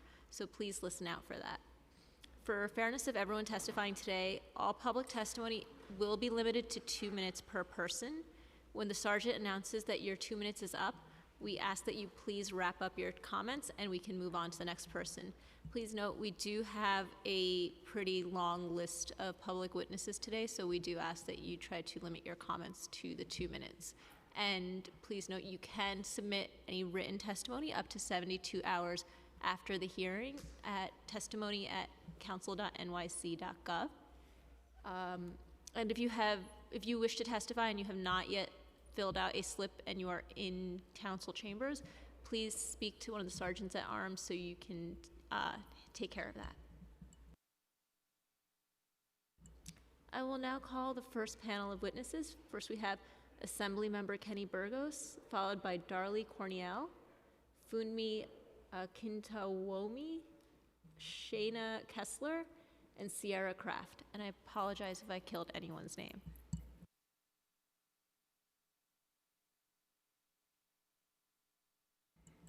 Assembly member, you can go ahead when the sergeant's call time. Sorry, couldn't unmute before. Here we are. Chairperson Hanif, Chairperson, thank you so much for this opportunity to testify before you on this important resolution. So, as you know, Assembly Bill 568 would prohibit employers from using the employment verification system, also known as E-Verify, to check employment authorization status of a current or prospective employee. Now, while employers in New York State are not required to use E-Verify, they can still voluntarily use this program. And this bill would prohibit municipalities, cities, or towns from passing ordinances requiring employers to use the E-Verify system. By using this system to check the employment authorization status, this only creates space for prejudice and implicit bias towards an already marginalized community that contributes so much extensive labor and growth in our communities. Statistics show that as recently as 2021, immigrants made up more than a quarter of the total income contribution for New York's gross domestic product, or GDP, showing their vital importance to our economy. The obstacles for immigrant New Yorkers who are seeking employment are often tedious and gruesome.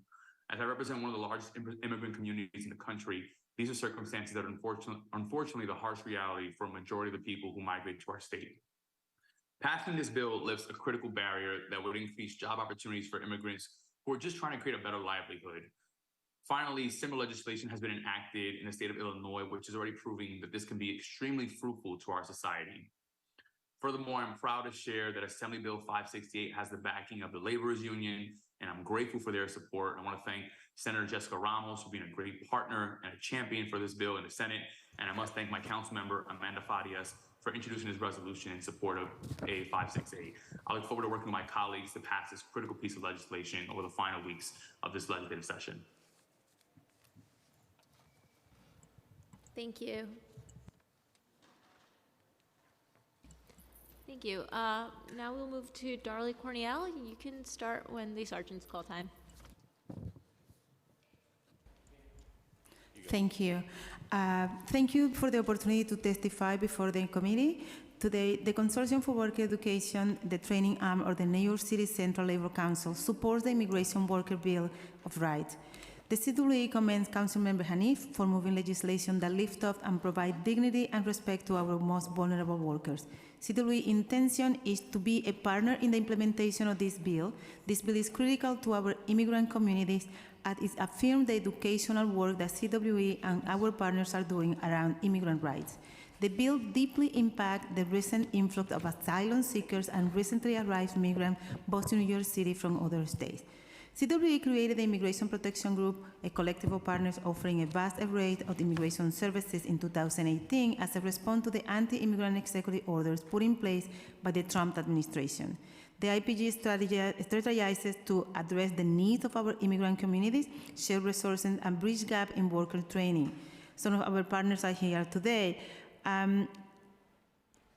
Our focus will be to ensure that the bill is implemented with feedback from our partner and it becomes an essential part of our core curricula. To further ensure the success of the bill, we recommend 1, informational poster of ads about the bill should be placed in public transportation in several languages. 2, the bill explicitly details workers' right to unionize and to ensure that immigrant workers are aware that organizing and concerted activity efforts are legally protected no matter their immigration status. 3, there should be references as to how the bill will be enforced and how workers are protected by it. For instance, workers have the right to report their employer's lack of compliance with the bill without fear of retaliation. Our recommendations on the bill are based upon the work we support with our partners. For instance, through the CWE's Know Your Right program, our partner Make the Road New York. Thank you. It was just a description of what we do in terms of the educational services and immigration services that we provide with our partner, which you will have the full testimony on writing soon after. Thank you.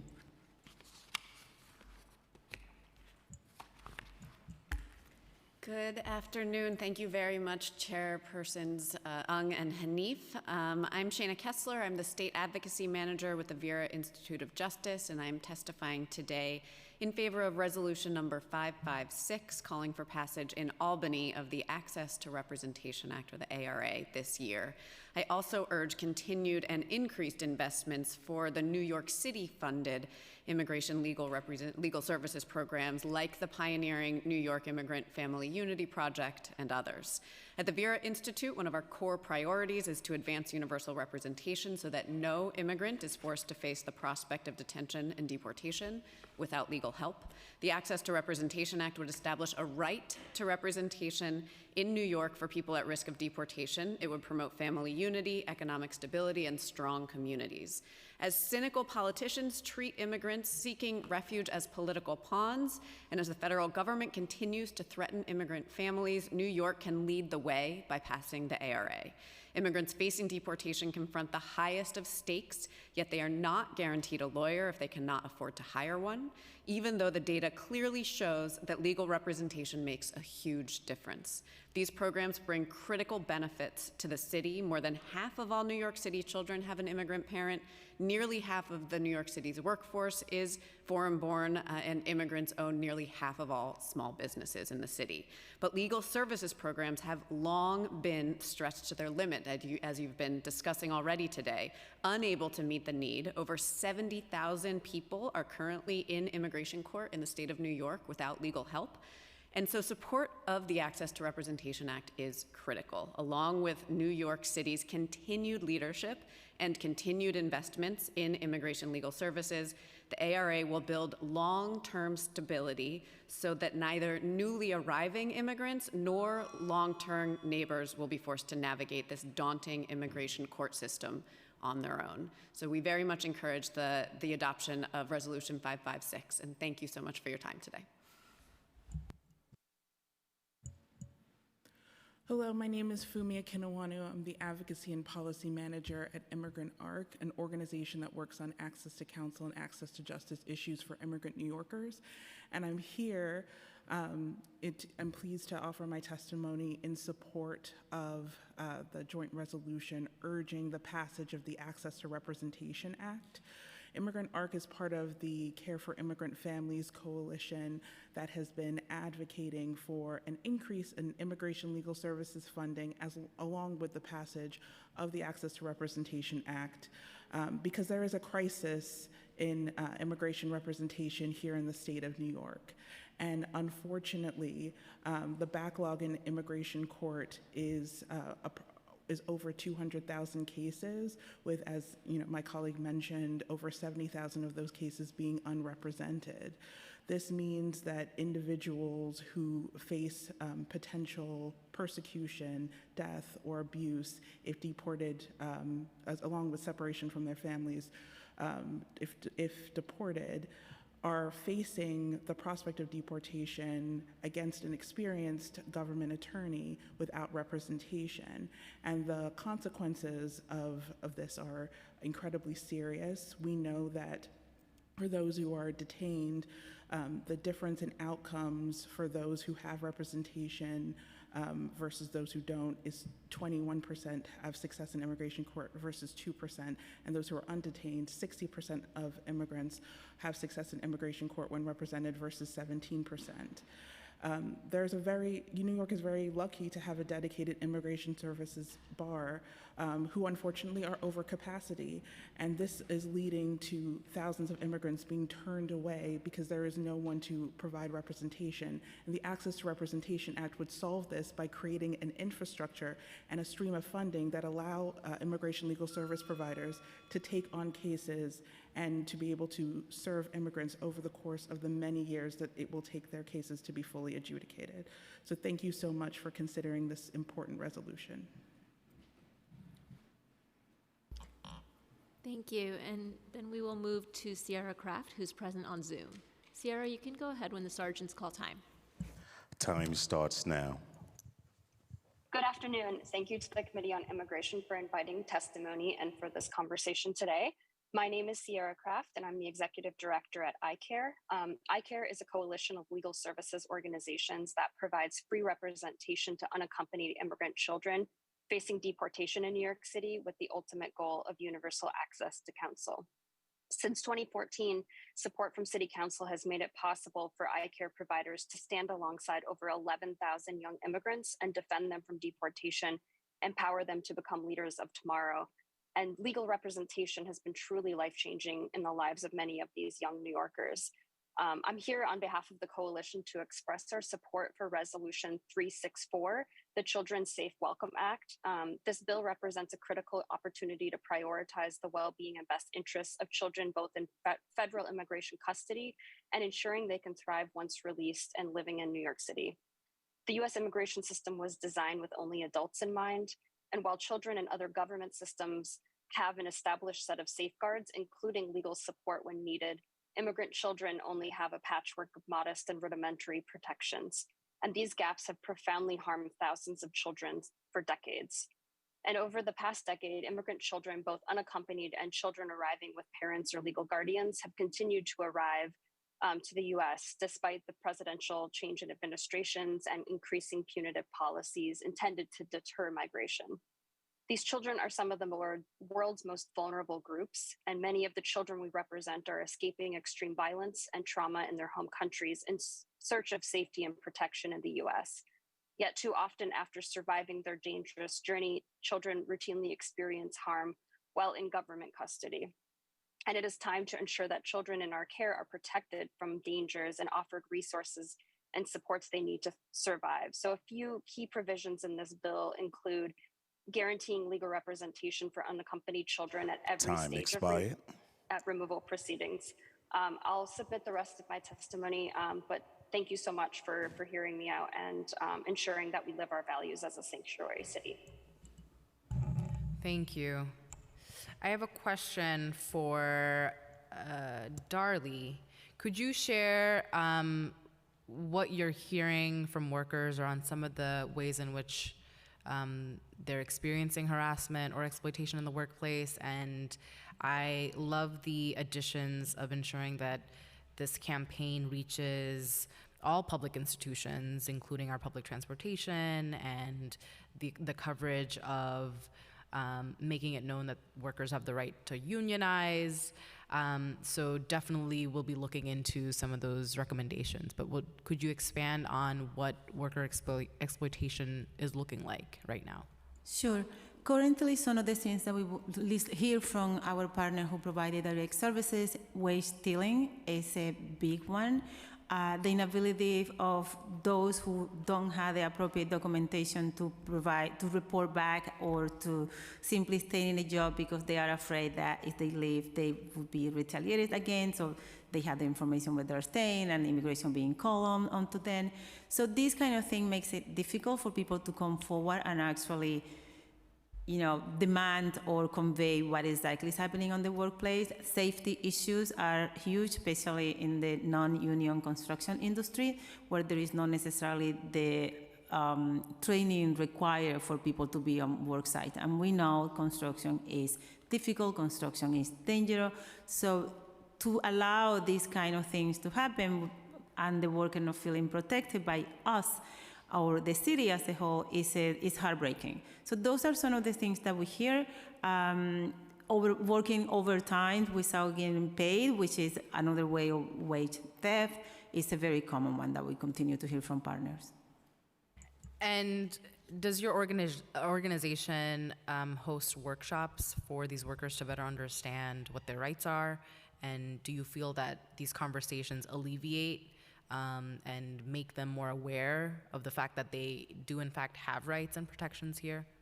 We have our great partner, Make the Road. We support them to do Know Your Rights. And it's interesting because when we first started this journey, it was in 2018, and we were providing the direct services. And at some point, obviously, one organization couldn't provide all. We started train the trainers to convey what are the rights of workers. As things change, because immigration always had these nuts and new nuances to it, the Know Your Right workshop evolve exactly what is needed. So Make the Road, make sure that this information is provided. When they hold workshop as well as New York Community for Change, it is about making sure that our workers understand what is at stake for them, what they have the right to, and what they are not supposed to be enduring just because they are undocumented. So we do provide a lot of educational pieces on that. Our ESL classes, many of our partners include those pieces within the curriculum, and as a way to help our students who are, many of them are new migrants and or undocumented long-standing New Yorker, to see that they are protected regardless of immigration status, that they are workers who have rights, and those rights should be respected. So we do a mega effort on that. We try also to pass along information that help them out. We convene to discuss what is going on and how we can avoid the view that was in our last meeting of seeing new migrants against the old established immigrants. There is no the need to, I think that in some ways the city portrays that when some services are only available for new migrants, so those who have been here undocumented for longer period of time feel that they don't have the same rights. So we try to really convey a unified message that we are on this together, resources are there to be shared, and we all have the same rights. And then are you also hearing about workers' interaction with the police? We have heard incidences of police confiscating bikes of delivery workers, and that's a huge concern, particularly those who are undocumented or asylum seekers. Could you speak a little bit more about just workers' interactions with police? In general, that's one that is pretty new. I heard a couple of my colleagues and partners mention that recently, and it was a little bit of a shock, but also I live in Community District 12, which we had a big issues on those. And one of the things that we are hearing is that the council is trying to work with the police to help them understand that we do not want to take away a livelihood out of workers who are in the low-wage work as the delivery workers. So I haven't heard so much about that, but we started, the sound, it's usually take a little and some time to get the information down, but the moment that we get that to the bottom of that, we will also be working with our partner. We are really, because we don't necessarily provide the direct services, we compile information, we gather our partners, and then go into what is going on and how can we be of help to them and the workers. Thank you. And now I'd just like to know a little bit more from Fumi. Could you share why Access to Representation Act is so urgent, particularly as we've said over and over that there are nearly 60,000 asylum seekers, and both Councilmember Ung and I were talking about this one-year deadline, this time period that an asylum seeker has to apply for the application. Could you share the urgency of ARA? Of course. As you mentioned, especially given that that there are many immigration processes that are really time sensitive, asylum being one of them, without access to counsel, immigrants will be entering into an incredibly complex, incredibly important process without assistance. And because we understand that the differences in outcomes for those who are able to be assisted versus those who are not are so staggering, it's really essential to have the Access to Representation Act not only provide the funding for immigration legal services, but create the advisory committee that is ensuring that these services are going to get to the communities that need them the most, and creating that sort of long-term infrastructure along with the right to counsel that will enable legal service providers to actually be able to, as a practical matter, take on cases and understand that they have the means and the resources to see those cases to fruition.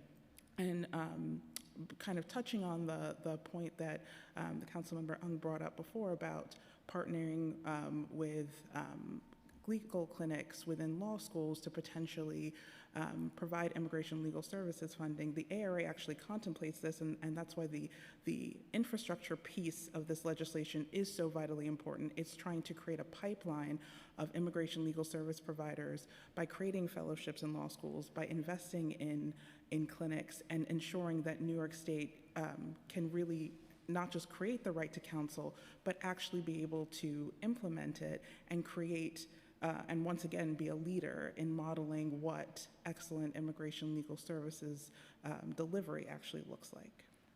Thank you. No more questions for this panel. Thank you. We will now call the next panel. We have Ariel Wisbaum, Vianney Romero Mendez, Noelle Reyes, and Dina Foley.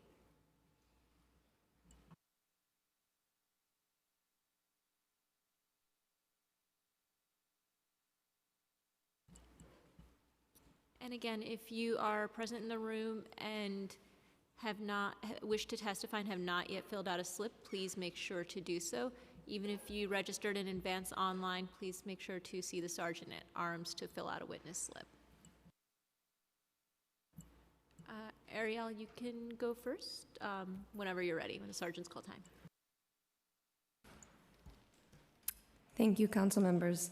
My name is Ariel Wisbaum. I'm an immigration staff attorney at New York Lawyers for the Public Interest.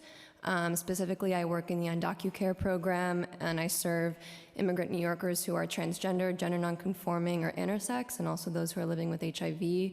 I want to thank the chairs today for offering the opportunity to present testimony advocating for the needs of the asylum seekers that we particularly work with. NOPI is in support of the Council's resolution to support the Access to Representation Act and several other intros on today's agenda, including 909 and 790, which increases access to gender-affirming identification documents through ID-NYC, healthcare, and crucial legal services. All of these intros will bring us closer to serving the needs of immigrant New Yorkers. While we elaborate on these bills further in written testimony, I want to focus today's time to describe the limited resources in the Human Resources Administration, HRA, that has created terrible barriers for asylum seekers that may be eligible for public benefits programs. So through working with our clients at NOPI, we've seen that several HRA employees engage in practices of diversion in which they may illegally discourage asylum seekers who may already be eligible for certain public benefits programs like state Medicaid, for benefits through HASA. They may be requiring documentation that is not in fact required, such as a social security number, a green card. None of these are necessarily indicators of someone's eligibility for public benefits programs. And so since as recently of January of this year, at least 2 of the asylum seekers that we represent have been denied caseworkers through the HASA program, which is managed by HRA, and the reason that they were provided was staffing issues. And so we just want to acknowledge that these issues are exacerbating the trauma that asylum seekers face when they could be receiving healthcare and housing services. Thank you very much. Thank you.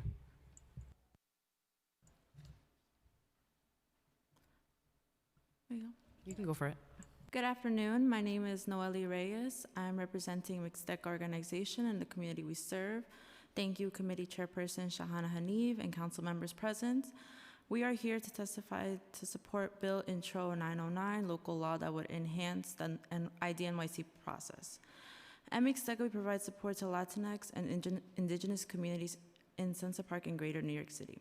As a daughter of immigrant parents who arrived to the U.S. to seek a better life opportunity for their family with no guidance or support on where to start, when they arrived, there were organizations like Mixteca that provide many different services to newly arriveds to help assist their needs and guide them, like with healthcare, educational opportunities, or job readiness. Then their path to start up a lifestyle in the U.S. could have been easier for them. Mixteca has been at the forefront responding to the humanitarian crisis of newly arrived asylum seekers from different parts of Latin America who have come to settle in New York City and Long Island. Being a well-established community-based organization in Brooklyn, we have established a strong bond with the existing and new community members in the surrounding areas and across the city. This enables us to foster trust with newly arrivals effectively. As the sole Spanish-speaking organization in Brooklyn that caters to asylum seekers, our team of staff and volunteers provide culturally sensitive assistance in Spanish. Our support ensures that the recent asylum seekers are informed about their rights and can access the available resources, including essentials such as clothing, food, and toiletries. Mixteca is currently assisting families living in shelters in District 38 and 39 and surrounding areas, as well as referrals from other cities. On a weekly basis, we have served around 50 to 60 individuals during our support tables, where we dedicate time to community members to specific needs and applying to public benefits, including obtaining appointments for IDNYC. Due to the increased demand, we had to extend our days for support tables in order to meet the needs of the community members for IDNYC assistance and other public services. And I will submit the rest of my testimony. Thank you. Thank you. I assume we are not having another witness from Mixteca here. We'll now move to Dina Foley, who will be joining us via Zoom. Time starts now. Good afternoon. My name is Dinah Foley. I'm a social worker in the Immigrant Community Action Project at Brooklyn Defender Services. Thank you to the committees, Chair Hanif and Chair Ung, for inviting us to testify today. Brooklyn Defenders Immigration Practice protects the rights of immigrant New Yorkers by defending against ICE detention and deportation, minimizing the negative immigration consequences of criminal and family charges for non-citizens, and representing immigrants in applications for relief. We're grateful to the Council for its investment in ensuring immigrant communities have access to full legal representation in complex cases through Knife Up and the Immigrant Opportunities Initiative. In my limited time, I'd like to highlight the importance of IDNYC for immigrant New Yorkers. ID is crucial for New Yorkers seeking to access city benefits, employment, healthcare, for immigration applications, and the ability to travel the city safely without fear of being penalized by law enforcement for lack of ID.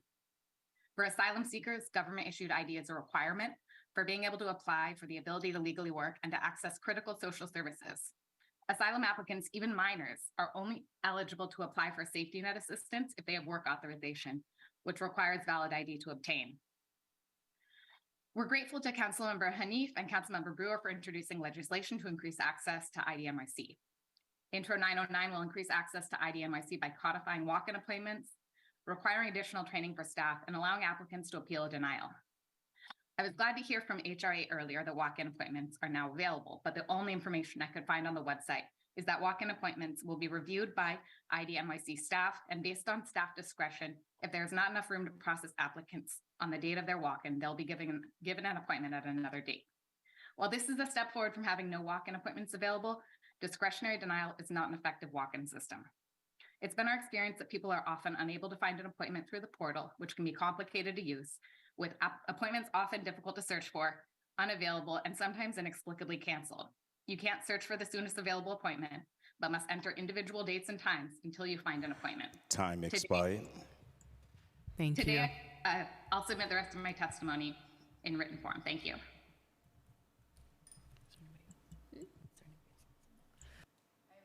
And for Noelle, could you talk a little bit more about the work that Mixteca has done as a satellite site, like the scope of services and how many people Mixteca is serving right now?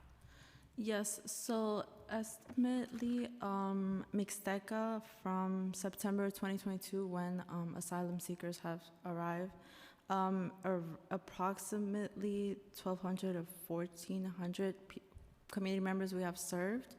And specifically with asylum seekers, we've supported with clothing, toiletry, and if it relates to our 4 pillars, which would be education, mental health, and immigration services. So we've helped with ESL in order for them to slowly start navigating the city, understanding English. We've supported with that. Health, NYC Care, one of the public benefits, but as well, ID NYC, they need an ID identification, and unfortunately, many of them don't have any identification documents with them because it is taken from them.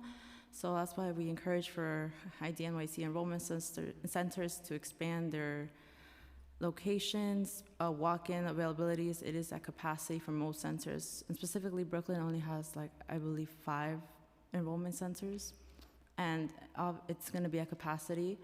And we have mental health offers one-on-one services with community members. We know asylum seekers, sometimes for them, it can be a toll for them to arrive to New York City and not know how to navigate the city. And as for immigration team, we try to let the community members know know your rights. We have pamphlets actually that we try to give out every time we do outreach, so they know what is their rights as newly arrived to New York City. Thank you. I've been deeply grateful for Mixteca's work, especially in my district, and the coverage, and I understand the tremendous challenges, capacity challenges, funding issues, and staff capacity to be able to really service our newest neighbors. So just extending my deep gratitude, and excited to continue working together for a city that is ensuring dignity to all New Yorkers. So thank you. Thank you. Do you have any questions? No more questions for this panel. Thank you. We'll call the next panel. We have Henry Love, Lorena Corusias, and Harold Solis.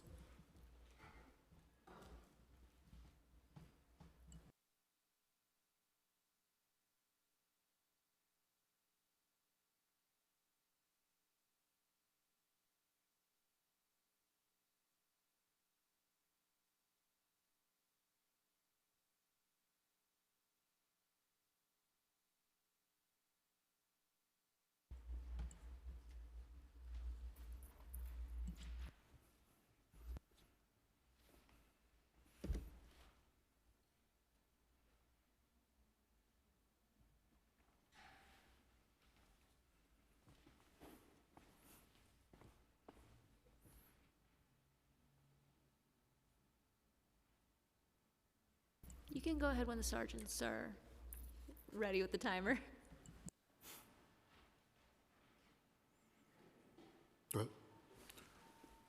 Thank you, Chair Hanif and Chair Ung, and the esteemed members of the Committee on Immigration and the Committee on Governmental Operations, for the opportunity to submit testimony. My name is Dr. Henry Love, and I'm the Vice President of Policy and Planning at WIN. WIN is the nation's largest homeless organization dedicated to serving families with children. Each night, we serve more than 6,500 people, including 3,600 children. As the immigration crisis has grown in New York, so has the homelessness crisis.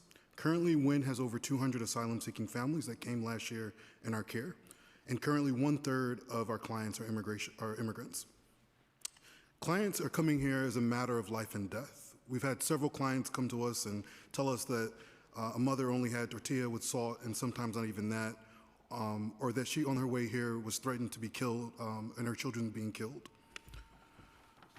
So in response to that, we have to increase our funding for our providers like WIN. We've spent over $1 million to date on supporting these families, including things like chickens and refrigerators, laundry, haircuts, things that shelter providers don't usually do. WIN supports resolution number 532 for Governor Hochul to declare an emergency and direct funds to asylum seekers. We also asked FEMA to award $650 million to reimbursement, and we support resolution 365 sponsored by Councilmember Brewer to prompt the U.S. Department of Health and Human Services to prioritize refugee settlement resources to New York. In addition, we are asking for more legal representation and improved immigration proceedings. To help these families, WIN actually started a program called LEAD, Legal Empowerment for Asylum and Displaced Families. We've helped over 70 families so far begin the application process, and this unique collaboration approach between law firms and nonprofits can serve as a program model for the future to help many, many families. In closing, we're also advocating to expedite the immigration process with the passage in Congress of the Asylum Seeker Work Authorization Act of 2023, and I'll yield there.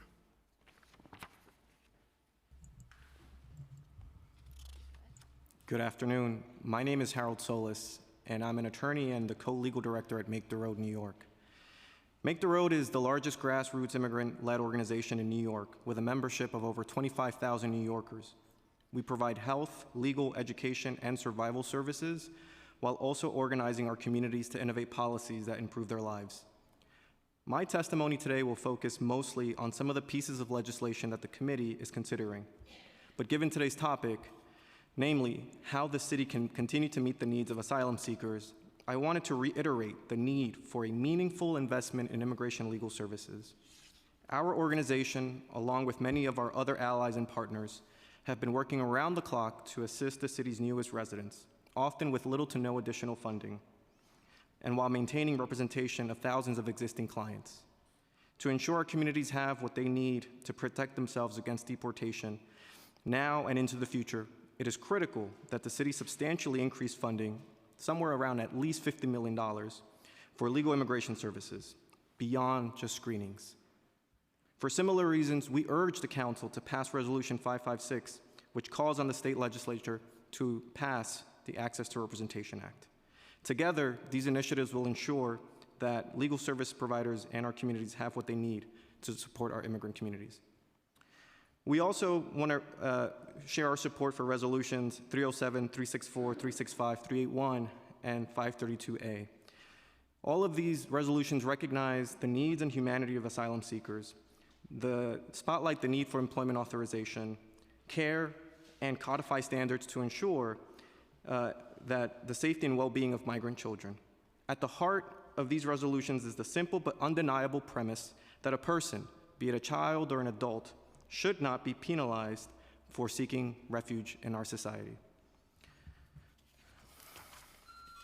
I want to end just by thanking the council for confronting the issues that have been raised today and for considering the bills and resolutions that we've been discussing this afternoon. Thank you.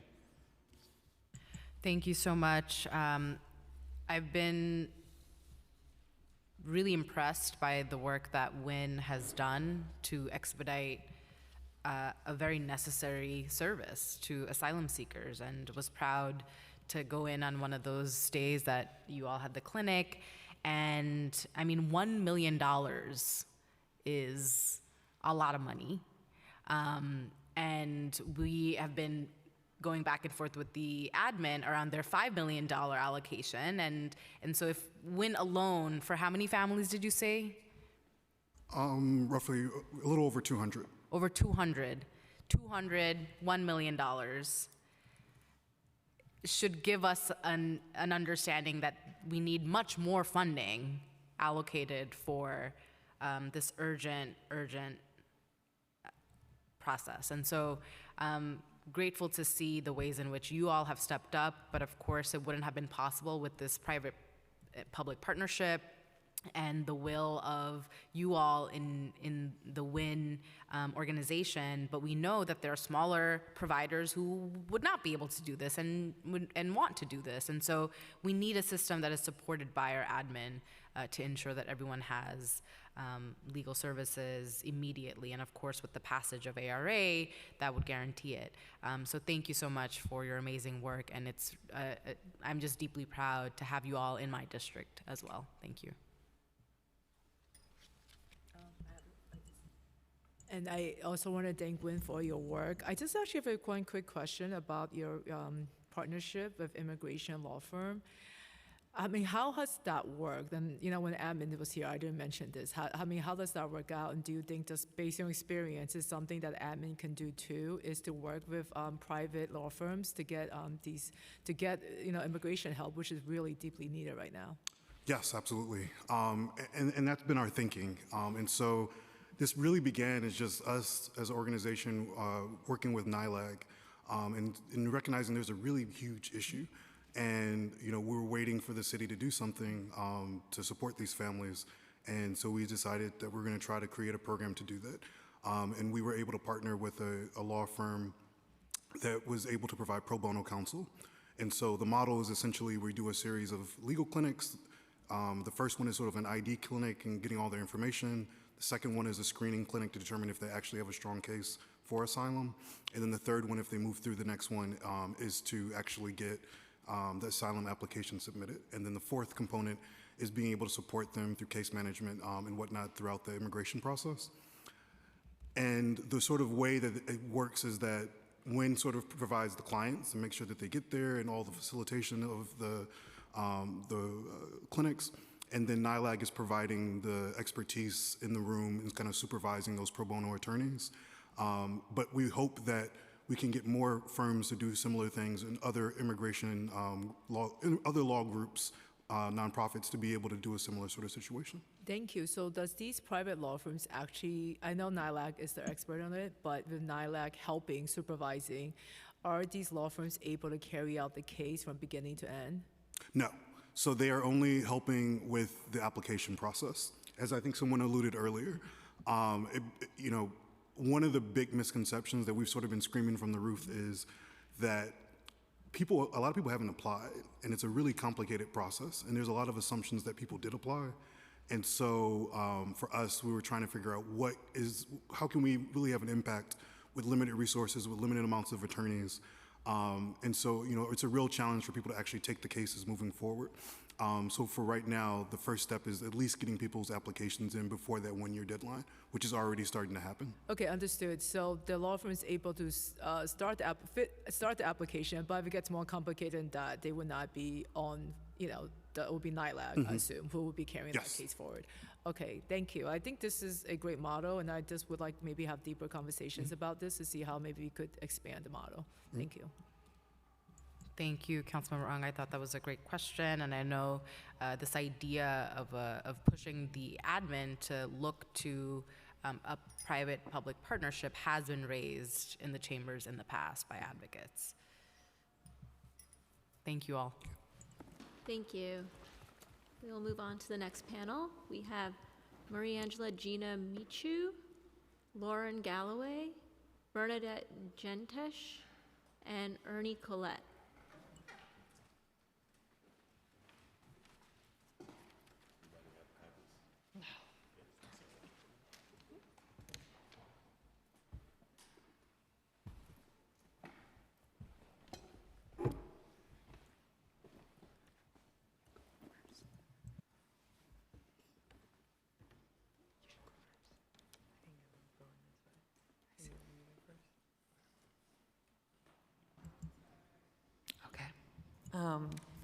Good afternoon. My name is Lauren Galloway. My pronouns are they and she, and I'm the advocacy coordinator at the Coalition for Homeless Youth. CHY has advocated for the needs of runaway and homeless youth for 45 years, and thank you to Chair Hanif and Ung for holding today's hearing, as well as the other council members of Immigration and Government Operations, and also for the council's ongoing support for runaway and homeless youth in New York City. We will be submitting longer written testimony, but I'd like to use this time to highlight what we believe are the most pressing issues regarding the needs of migrant youth and young adults. Data collection. Runaway and homeless youth providers are feeling stuck and unsupported with how the needs of migrant youth are being documented. In order to flag those concerns, we need the data. And although CHY is collecting data through provider surveys, this does not replace the need to do so at a system level. and the city agencies are currently not collecting data that truly captures the numbers despite CHY requesting that. So we need the data collection first, and then we need system collaboration. So runaway and homeless youth providers, most of whom are funded by DYCD, have been experiencing an influx in unaccompanied migrant minors and youth since August of 2022. However, our calls to address these needs through policy and system collaboration have gone unanswered. Specifically, there is no current updated policy or guidance attached to DYCD, ACS, or health and hospitals about how to support unaccompanied migrant minors whom meet the definition of destitute. In addition of the needs of these vulnerable populations, none of them were addressed in the mayor's asylum seeking plan. So for DYCD, there's been given no guidance. For ACS, there also is no clear guidance attached to the influx of the youth. In addition to the issues in getting into the Children's Center, we also have heard repeatedly from mutual aid groups that when they're trying to refer youth directly to the Children's Centers, they're being turned away without any follow-up about what they're supposed to do. And I definitely want this to be put on record.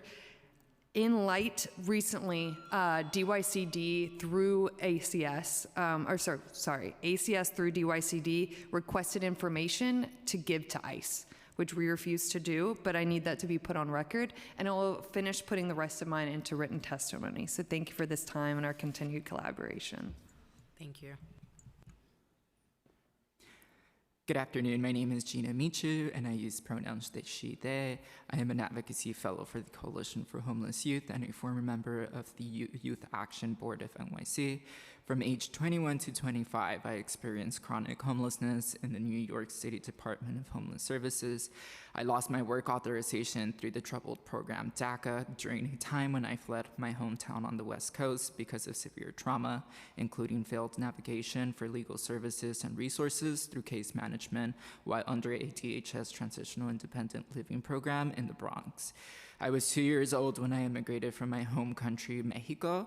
I experienced an education through the Los Angeles Unified School District from pre-K to my senior year of high school. I obtained DACA status at 16 and became an advocate for immigration, social, and environmental injustices through local Los Angeles nonprofit orgs during my youth and now in New York as a young adult. I am a fierce, queer, trans, and undocumented identified young person because of my community-led organizing and mobilizing. This allowed me to be a valued advocate for femmes, LGBTQIA+, and BIPOC communities. I lived in Southeast Los Angeles on indigenous Tongva land most of my life. I want to recognize the ancestors of the stolen land that is occupied and that U.S. founders have terrorized and executed. Policies for immigrations began through a racist and enslaved system, which we continue to experience through labor and persecution. Immigration has been pushed back to the end of the agenda. It has yet to be a priority on the federal level, leaving the support and work on local and state levels. Today, I want to highlight my experience that young people fleeing their countries from persecution might miss out on, like education, work, and independence.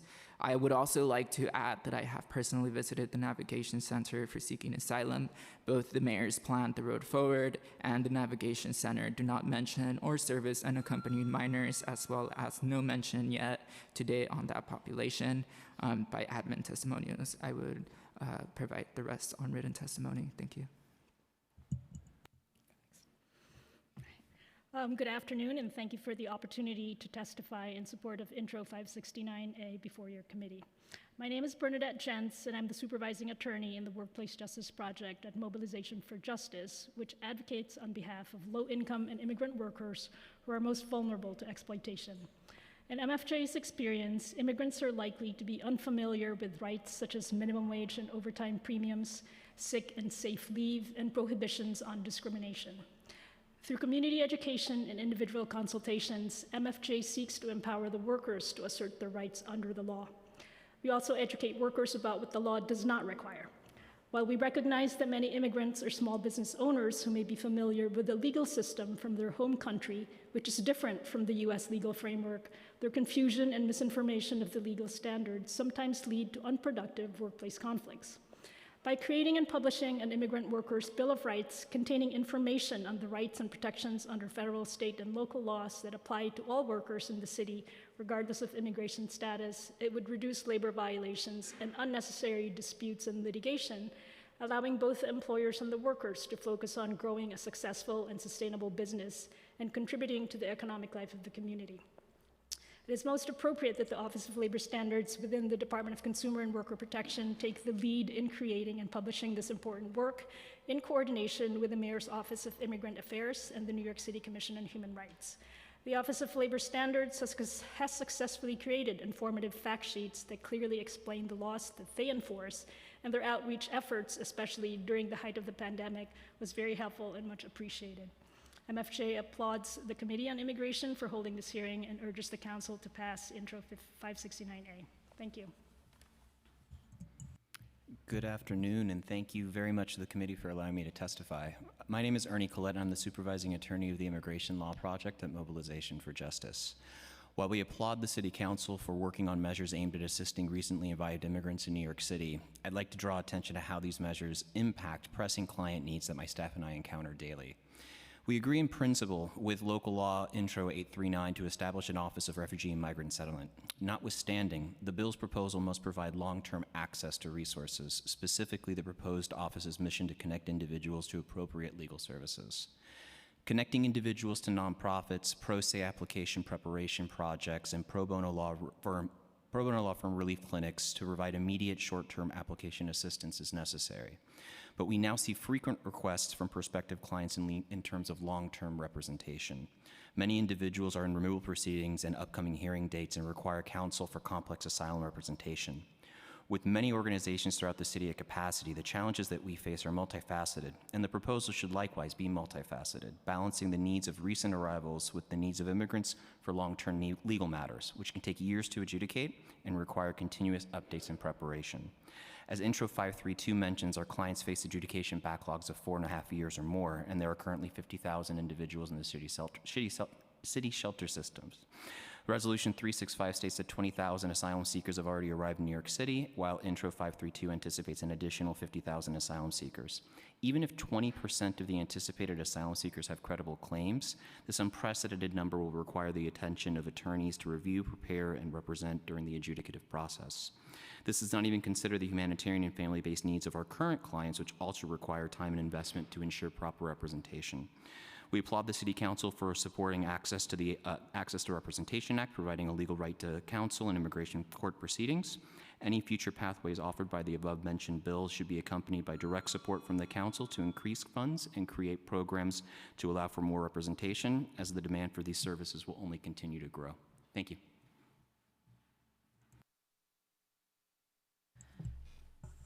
Thank you.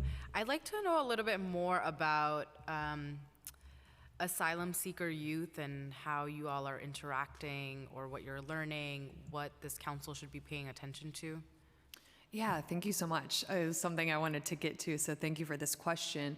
And essentially what is happening is because there's been no guidance from DYCD, who funds the runaway and homeless youth shelters, really what's being mentioned a lot today is the legal services, but really access to being able to work, because a lot of the youth want to be able to work, but they can't. And as the goal being permanent housing, if we don't have ways to be able to make and help folks meet those needs, there's a lot of barriers there. So legal services, working permits are being accessed to it. And then ultimately also translation and language access. They're not having staff on site that speak the languages, therefore they can't even understand their needs, can't begin to fill out housing applications, and then also the language access lines are not user-friendly or not really usable currently. Yeah. Thank you for that. Yeah, thank you for the question. No more questions. Thank you. We'll now move on to the next panel. We'll call Rex Chen, followed by Hyewan Bian. I'm so sorry about that. Allison Cutler, Deborah Lee, and Mario Russell. Rex, you can go ahead when the sergeants call time on Zoom. Time starts now. My name is Rex Chen. I'm the Immigration Director at Legal Services NYC. My pronouns are he, him. LSNYC provides free immigration legal services to thousands in New York City every year, including representing asylum seekers in immigration court. Providing support for immigration court representation is critical for asylum seekers. Many have valid asylum claims because they are fleeing persecution, but the immigration system does not make it easy for anyone to win asylum. There are complex forms, procedures, and rules, and it's hard for traumatized people to tell their stories. They'll often make inconsistent statements because of how trauma affects their memory, and it's hard to explain this to immigration judges, who often do not really grasp how the trauma is affecting people's memory. So having a winnable asylum claim is not enough. Asylum seekers must also gather evidence, prepare to testify, and make specific legal arguments to win. Their chances of winning the protection that they deserve increase dramatically if they have a lawyer to advocate for them. Workshops to help asylum seekers to start the ball rolling without a lawyer are helpful, but they do not fully prepare them to actually win asylum at the final stage. Lawyers, paralegals, and especially social workers play very important roles to help them prepare and to win asylum.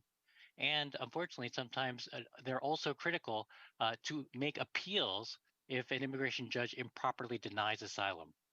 So this importance of the full immigration court representation is very important. And we ask that you keep this in mind as you review proposals and plans that you may be hearing very soon from the city. Thank you.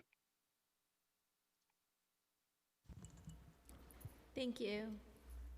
Next we have Hewa Bion. I'm so sorry. Time starts now.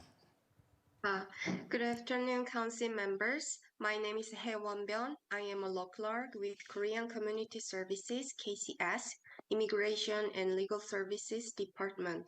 Thank you very much to the New York City Council Committee on Immigration for holding this hearing and providing the opportunity to testify. Last year, KCS established Immigration and Legal Services Department. KCS has transformed the previous legal service program from a small office filling out a few kinds of immigration applications to a full house offering various legal services. KCS hired attorney, law clerk, and case coordinator for its immigration service program. This transformation has changed the breadth and depth of legal services, reputable, still affordable, provided to Korean immigrants as well as other non-Korean community members in need of such services. Before creating Immigration and Legal Services Department in last year, the Immigration Department assisted only Korean immigrants in filing out two immigration forms, Form N-400, application for naturalization, and Form I-90, application to replace a green card. Currently, the department files more than 25 immigration forms, such as petition for alien relatives, application to register permanent residents, application for employment authorization for the communities. In addition to the expansion of its immigration service, the department started providing legal services in other areas. It offers initial consultations to the community members in the areas such as domestic relations, contract, property, bankruptcy, will and trust, healthcare proxy, employment, criminal defense. As a result, Time expired. Thank you. You can submit written testimony if your full written testimony. Next we have Allison Cutler, followed by Deborah Lee. Allison, you can go ahead when the sergeants call time. Time starts now. Good afternoon, and thank you to the Committees on Immigration and Governmental Operations for holding this hearing. My name is Allison Cutler, and I'm a supervising attorney in the Immigrant Protection Unit at New York Legal Assistance Group, a nonprofit organization that provides free legal services to low-income New Yorkers. NILAG, along with other legal service providers, have engaged with newly arrived asylum seekers through our various community-based sites at our central offices, the Asylum Resource Navigation Center, and through our latest partnership with the Pro Se Plus project, which is a collaboration of several community-based organizations designed to teach asylum seekers how to represent themselves and helps to ensure that important deadlines are not missed by providing pro se application assistance and filing. Through our work, we ask that the City Council support asylum seekers in the following ways. The first is to stop the criminalization and ICE surveillance of asylum seekers in New York City. which has caused a breakdown of existing ICE programs and further exacerbated the inability of the Immigration Court to process and schedule hearings, violating migrant New Yorkers' due process right to a full and fair hearing. Second, we recommend City Council call on Congress and the administration to create more pathways to employment authorization for asylum seekers who arrive at the border by redesignating Venezuelan TPS, granting 2-year periods of parole to asylum seekers who arrive at the border, and extending parole to recent migrants within the United States. In addition to calling on USCIS to end EAD backlogs, we also recommend that City Council call on Congress to make asylum seekers eligible for EADs as soon as they apply for asylum. Due to historic backlogs in the regulatory 150-day waiting period for EAD eligibility, migrants who apply for asylum today will wait at least 2 years before finally achieving the ability to lawfully work. Finally, the need for legal assistance and other support to this community is immense, and we ask the City Council to call on the Governor to pass the Access to Representation Act to increase funding for immigration legal services and community-based organizations working directly with newly arrived migrants. Time expired. And again, I thank the Council for the opportunity to discuss these issues today. Thank you. Next, we will have Deborah Lee, followed by Mario Russell. Deborah, you can go ahead when the sergeants call time. Time starts now. My name is Deborah Lee. I'm the attorney in charge of the Immigration Law Unit at the Legal Aid Society. We thank Chairs Hanif and Ung for this hearing. Legal Aid remains concerned about the many needs of recent arrivals to New York. Our written testimony will address specific proposed resolutions and local laws. I'll focus the oral testimony on highlighting Legal Aid's urgent needs. While the city hopes that pro se application assistance clinics will help large numbers of people file for asylum within the statutory 1-year filing deadline, the logistical reality is that for the over 50,000 recent arrivals this past year, the majority will not be reached by this limited scope triage model. While full representation immigration legal services is the best way to ensure a successful immigration outcome, providers do not have the current capacity to meet the demand. Recent arrivals are desperate to work and move out of shelters, but they need work authorization in order to do so, which is generally only available if they file for asylum. For those who are already working, many are being exploited and trafficked. Given the limited pro se and full representation resources available and the scale of the need, recent arrivals would benefit most immediately from more legal education about their rights and remedies. This includes information not only about immigration matters, but also rights as workers. We need to organize together better to disseminate information to recent arrivals. Legal Aid also knows that creative legal strategies are needed in this moment and wants to utilize impact litigation and federal advocacy to protect due process rights for recent arrivals.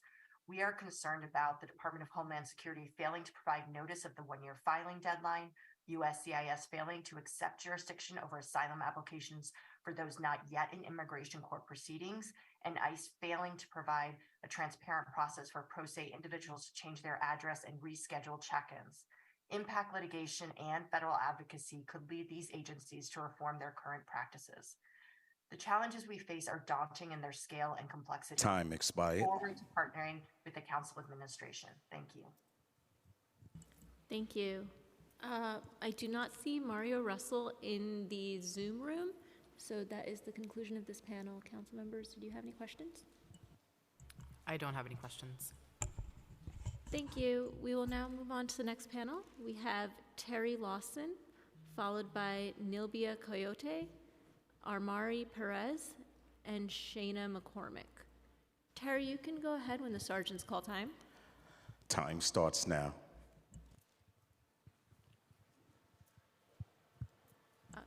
Terry is not present in the Zoom, so we will move on to Nilbia Coyote. You can go ahead when the sergeants call time. Time starts now.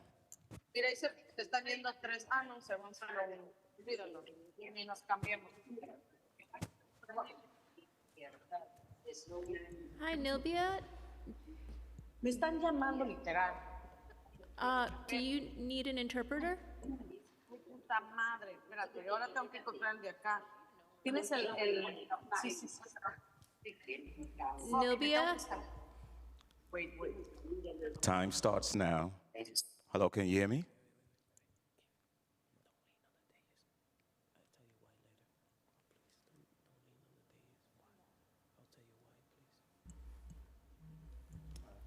can come back to her. We are going to come back to Nobia. Hopefully she'll realize we have called her. We will call Armari Perez. You can go ahead when the sergeant calls time. Good afternoon. Time starts now. Good afternoon. Chairwoman Shahana Hanif and the distinguished member of New York City Council Committee of Immigration. On behalf of Workers' Justice Project, WJP, a New York City organization that represents more than 15,000 day laborers, delivery workers, and cleaners and construction workers, I want to thank you for this opportunity to testify today about the importance of supporting immigrants, especially newly arrived, with essential necessities that the city can provide, such as training, identification, and workers' protection. My name is Armari Perez, and I'm from Venezuela. And as an immigrant, I would like to be able to help and provide support to all of those who, due to their political and economical conditions in our countries, come to the U.S. looking for better living conditions. I'm currently interim health and safety manager on the Workers' Justice Project, and we want to thank Day Labor Workers Initiative, Low Wage Workers Support Initiative, Construction Site Safety Initiative. These key initiatives are the safety net for all immigrants, essential workers, and especially for those who recently arrived, who are vulnerable and they are experiencing hazard and abuse in the workplace. Through this initiative in FY22, we have been able to train more than 1,500 workers in construction site safety trainings, and since August 2022, in our centers, we have seen a significant growth of asylum seekers seeking guidance, training, and support. Thanks to this initiative, since July 2022, we have been able to train more than 1,000 in health and safety and provide Know Your Rights workshops. However, we have a long list of more than 500 people waiting for training. We also connect immigrant workers to over 2,000 living jobs and Time expired. We support the initiative, and we look forward to partnering with you in securing this critical investment. Thank you so much.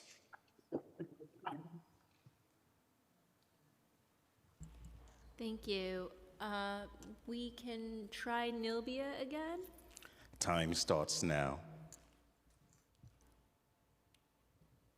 Nope. Doesn't look like we're getting a response. Did you want to ask any questions, Chair? I had a question for Workers' Justice Project. Earlier today, I asked about what kind of exploitation asylum seeker workers are experiencing, and one that we've heard a lot about is that police are confiscating the cycles of delivery workers. Could you speak about what kind of harassment delivery workers are experiencing, and particularly those who are asylum seekers? At this time, I have no answer for that. I'm more than the field of construction workers, so I can get back to you with my supervisors and the executive director, Liha Walpa, so she can support you and answer that question. Okay, thank you. Thank you. We'll move on to the next panel.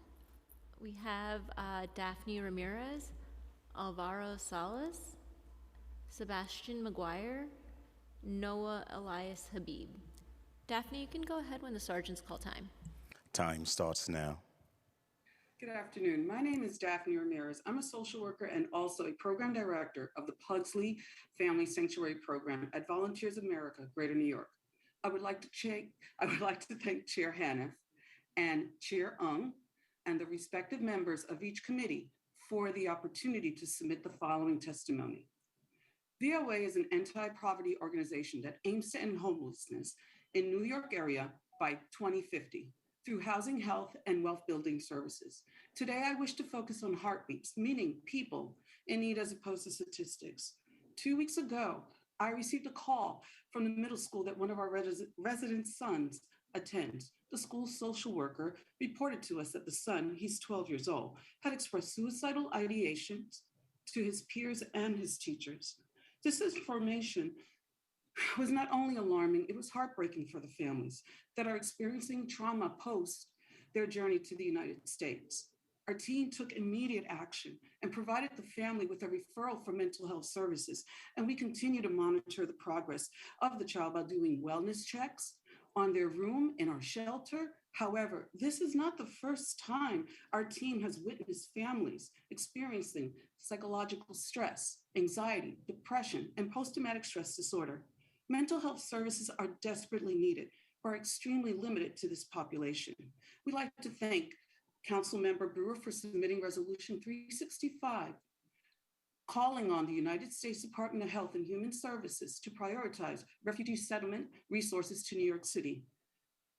We're humbly asking you to please allocate funding for mental health services. Thank you for the opportunity to testify and for your advocacy for asylum seekers. Thank you. Next, we have Alvaro Salas, followed by Sebastian McGuire. Alvaro, you can go ahead when the sergeants call time. Time starts now. My name is Alvaro Salas. I am Director of Programs with Volunteers of America, Greater New York. I would like to thank the members of this council for the opportunity to submit the following testimony.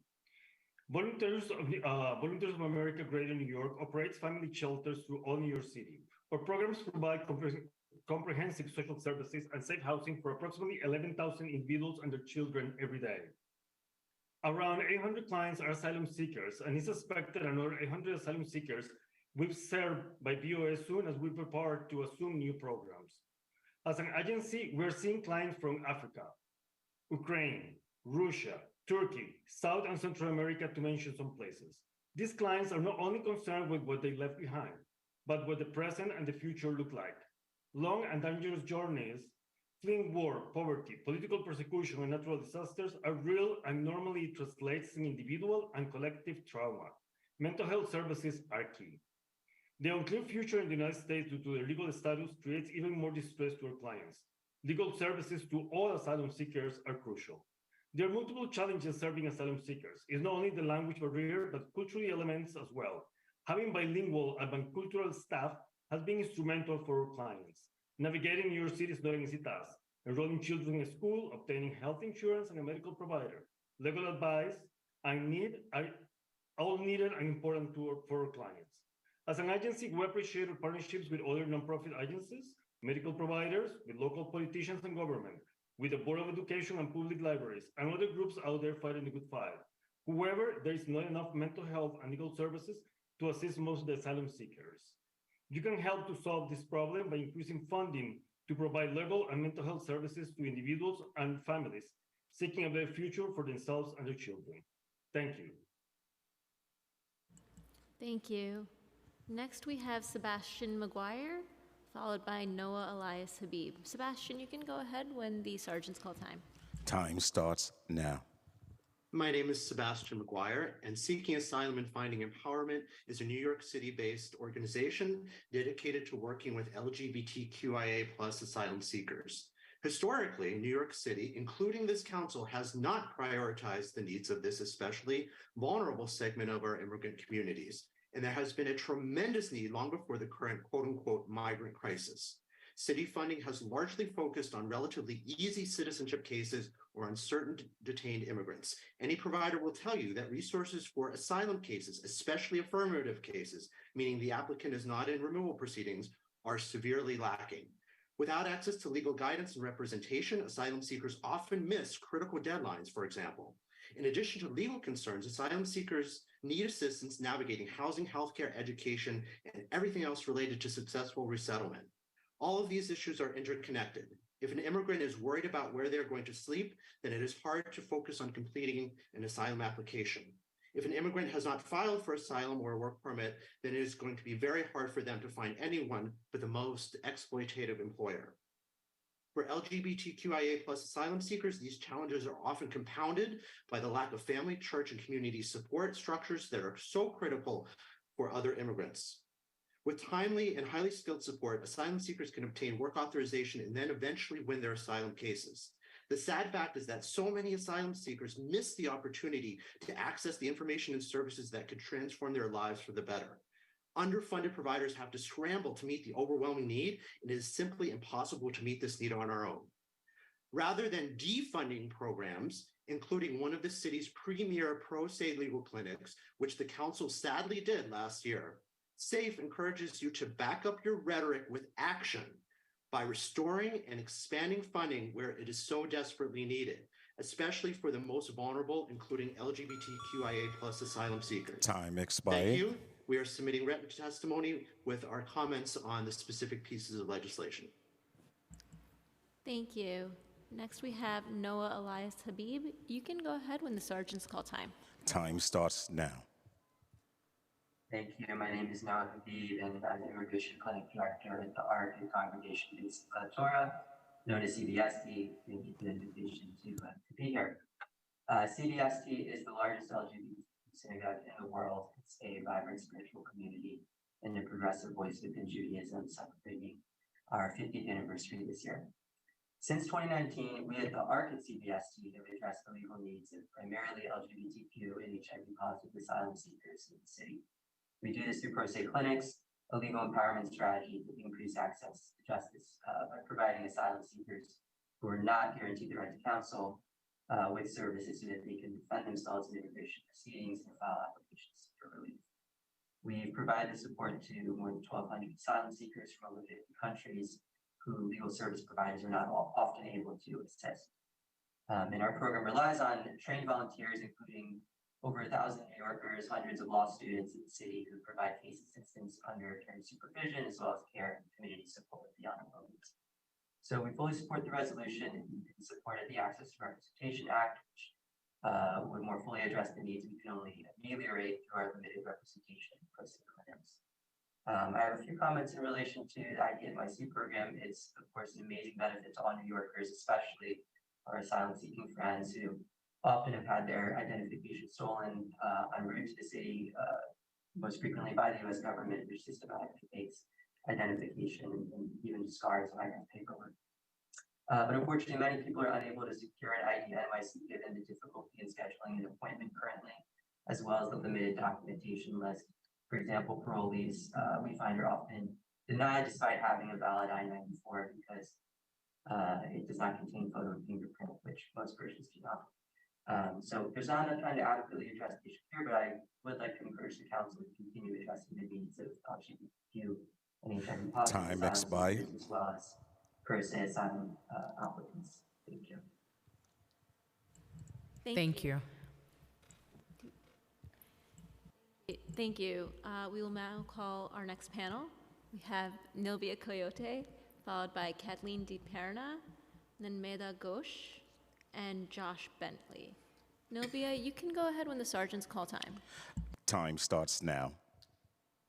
Good afternoon, everyone. I'm so sorry by my previous intervention. I am actually located in Lower Manhattan because today is Workers' Memorial Day, and we are at NICE preparing our event to honor all the workers who have died in their workplace, including the hundreds of immigrant workers and asylum seekers. We are actually remembering Carlos Moncayo, who was a young new immigrant when he died in 2015 in a construction site. So on behalf of all of them, I'm giving this testimony today. As a reminder, my organization, NICE, mission is to organize new immigrant workers, day laborers, and families in New York City to build their collective power. To achieve this, we combine the strength of workforce development training and education on workers' rights, advocacy, and programs tailored to immigrant workers. We have said this before, and I'm repeating this today. NICE has always supported recently arrived immigrants and asylum seekers, and over the last year, we have been doing that exact work. Over the last 6 months, NICE has welcomed an average of 900 to 1,000 asylum seekers per month, and we have seen an exponential growth in the demand for our workforce development services that includes the trainings of OSHA, SST, and also trade skills such as demolition, painting, plumbing, electricity, flooring, among many others, to equip all these new members of our society. We comprehensively equip asylum seekers with tools and knowledge to find jobs because we believe in their talent, we see their skills and abilities, and we invest in them. Among our new members, we have talked to architects, designers, entrepreneurs, accountants, engineers, even a sommelier. We know that all these asylum seekers have the talent to contribute to this city, to this society and the city, and that's their biggest desire. NICE is uniquely prepared to help this population navigate the complicated landscape, and we would appreciate building the infrastructure with us to allow our thousands of new members to thrive and to continue their journey in their new city. Thank you so much for your time and consideration. Thank you. Next, we have Kathleen DePerna, followed by Medha Ghosh. Kathleen, you can go ahead when the sergeants call time. Time starts now. Good afternoon, Chair Hanif and council members and staff. Thank you for the opportunity to testify today on Rethink Food's efforts to support New York City and the work we as an organization are doing to help with the migrant crisis. My name is Kathleen DePerna, and I'm the Director of Government Relations at Rethink Food, a nonprofit with a mission to create a more sustainable and equitable food system, one in which every New Yorker has access to dignified, culturally responsive, and nutritious meals. Currently, we're operating in 32 council districts across all 5 boroughs, and support and partnership with the council and administration will be critical to ensuring that we can continue to operate our programs and support our new neighbors arriving in the city. For quick background, we were founded in 2017 on the premise of transforming excess food from restaurants, corporate kitchens, and grocery stores into meals delivered to community-based organizations. Today, our kitchen still operates, and we run that program preparing on average of 8,000 meals a week for 12 CBOs in Queens, Brooklyn, and Manhattan. And our work has evolved to include another program to address food insecurity, the Rethink Food Certified Restaurant Program. We launched this during the COVID-19 pandemic and partner with restaurants to prepare culturally relevant meals for the community, especially for those experiencing food insecurity. And in addition to applying our programs to help, address this ever-persistent challenge of food insecurity that exists in New York City, we've historically used our programs to respond to other emergencies and challenges that arise, like the COVID-19 pandemic, the Twin Parks fire, gas and water outages at NYCHA facilities, and most recently, the migrant crisis. We first started responding to this specific population in August of 2022 after a community call for meals for asylum seekers arriving at Port Authority. Our response grew as we heard more from our network of community partners. And since August, we've distributed an additional 90,000 meals across the city, primarily in Brooklyn, Queens, Time expired. Thank you for the time to testify today. I will submit the rest of my testimony in writing. Thank you. Next, we have Medha Ghosh, followed by Josh Bentley. Medha, you can go ahead when the sergeants call time. Time starts now. Good afternoon. My name is Medha Ghosh, and I'm the Health Policy Coordinator at CACF, the Coalition for Asian American Children Families. Thank you very much, Chair Hanif and Chair Ung, for holding this hearing and providing this opportunity to testify. Founded in 1986, CACF is the nation's only Pan-Asian children and families advocacy organization and leads the fight for improved and equitable policies, systems, funding, and services to support those in need. CACF is in support of Intro Bill 839, as we believe establishing an Office of Refugee and Migrant Settlement would assist ensuring that asylum seekers receive the care and services they need. With the large influx of asylum seekers resettling to New York City in the past year, now more than ever, we must ensure that our healthcare system is linguistically accessible and culturally responsive for the limited English proficient LEP community that includes asylum speakers.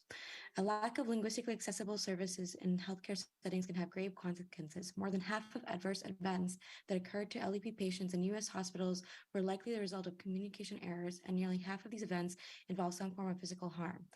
As asylum seekers resettle to New York City, they carry with them an immense amount of trauma from the violent experience of being forced to leave their homes. It is crucial that the city work to ensure that asylum seekers can feel as safe as possible as they adjust to their life here. As they navigate the healthcare system, consistent access to quality language services is a necessary step to ensure their health concerns are fully heard and taken care of. This also includes mental health services, which must both be linguistically accessible and culturally responsive to asylum seekers' needs. For this to occur, our recommendations include investing in community-led and community-based language, accessible and culturally responsive mental health resources, and prioritize the recruitment and retainment of multilingual mental health care professionals to ensure high quality care. Overall, we see a need for more intentional collaboration between the city and community-based organizations to better identify language access and mental health services gaps in our communities and to find and implement solutions that will have a direct positive impact on the well-being of all of our communities. Thank you very much for your time. Thank you. Next, we have Josh Bentley, and then followed by Shayna McCormick. Josh, you can go ahead when the sergeant calls time. Time starts now. Hello, committee members. My name is Josh Bentley, and I'm a Grants and Advocacy Coordinator at Korean Community Services of Metropolitan New York, or KCS for short. Founded in 1973, Korean Community Services is the oldest and largest Korean nonprofit organization assisting underserved communities across the New York City area. Our mission is to be a nexus of services for these communities, helping them maintain their health and well-being. Our services reach across the 5 boroughs and are centered around the areas of education, public health, workforce, immigration, mental health, and aging. As our organization has grown, adapted, and evolved, so is our programming and the departments that provide said services. As of 2022, a new addition to our organization is our immigration department. With the direction of our in-house attorney and legal aides, we're able to serve our clients in the areas of immigration and naturalization, domestic relations, bankruptcy, and employment. In fiscal year 2023, our immigration department served 187 community members in in-person legal services, and in the same fiscal year, the department served 588 community members in legal consultations over the phone or virtually. Our immigration department is expected to grow exponentially and reach more and more community members as it evolves. Recently, our immigration and legal team were able to aid 2 community members in moments of personal crisis. One was a man from North Korea looking to settle into New York City and live an independent life. The other was a mother who had lost contact with her family in Los Angeles and had not seen them in 20 years. Our immigration team worked tirelessly to see that both these clients were cared for. The unfortunate reality, however, is that our immigration department has not received funding in the past. This has severely limited our ability to serve our community and compensate our dedicated staff. And furthermore, as a result of onboarding on-site staff attorneys who can provide direct services, KCS is poised to hit the ground running to begin addressing the significant legal challenges and needs of our community members. I'm here to ask the Committee on Immigration to please consider supporting our immigration department through the discretionary budget, as well as other endeavors, as we know you all understand and value the importance of serving our immigrant communities. Your support will ensure that our team can grow, reach more clients in need of legal assistance, and thrive in the coming years. Thank you. Thank you. And next we have Shayna McCormick. You can go ahead when the sergeants call time. Time starts now. Hi, good afternoon, everyone. First and foremost, thank you to the committees and to all for allowing this space for us to testify. My name is Shayna McCormick, and I'm the Executive Director for the Skyline Charitable Foundation. I'm also the Program Director for RAP for Bronx, the Relief Access Program for the Bronx, a food relief program. My organization has been involved with regards to asylum seeker relief efforts since early last summer, along with many others, I'm sure, in this space and in this room. And I'm here really today to be able to speak to the workforce development side, employment authorization, and the importance of expedited employment authorization for our asylum seeker population. We currently are we just actually finished 9 minutes ago, one of our courses. We're in the midst of a 62-hour OSHA site safety training, suspended and supported scaffolding training for the construction and restoration industry, an industry in which many asylum seekers from South America have backgrounds in, but need proper training, especially in safety and other areas, to be able to perform and get jobs here in New York City. We want to be able to set them on the proper path for success, and a part of that is being able to work lawfully and legally here. And I think that besides, obviously getting them on the right path to success with the proper accreditations, safety training, and then legal employment, it would just, do a great service to the city, the state, and a federal level for revenue that we can generate through this as well. And we have ready, willing participants here that really are looking after they complete these courses to be able to get to work. It's definitely needed within that field, and we would like to just express the need for them to get legal employment. So thank you for the time. Thank you.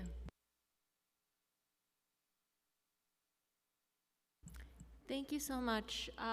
If we have not called anyone, either via Zoom or in the council chambers, please let us know on Zoom. You can use the raise hand function, and we will call you for testimony.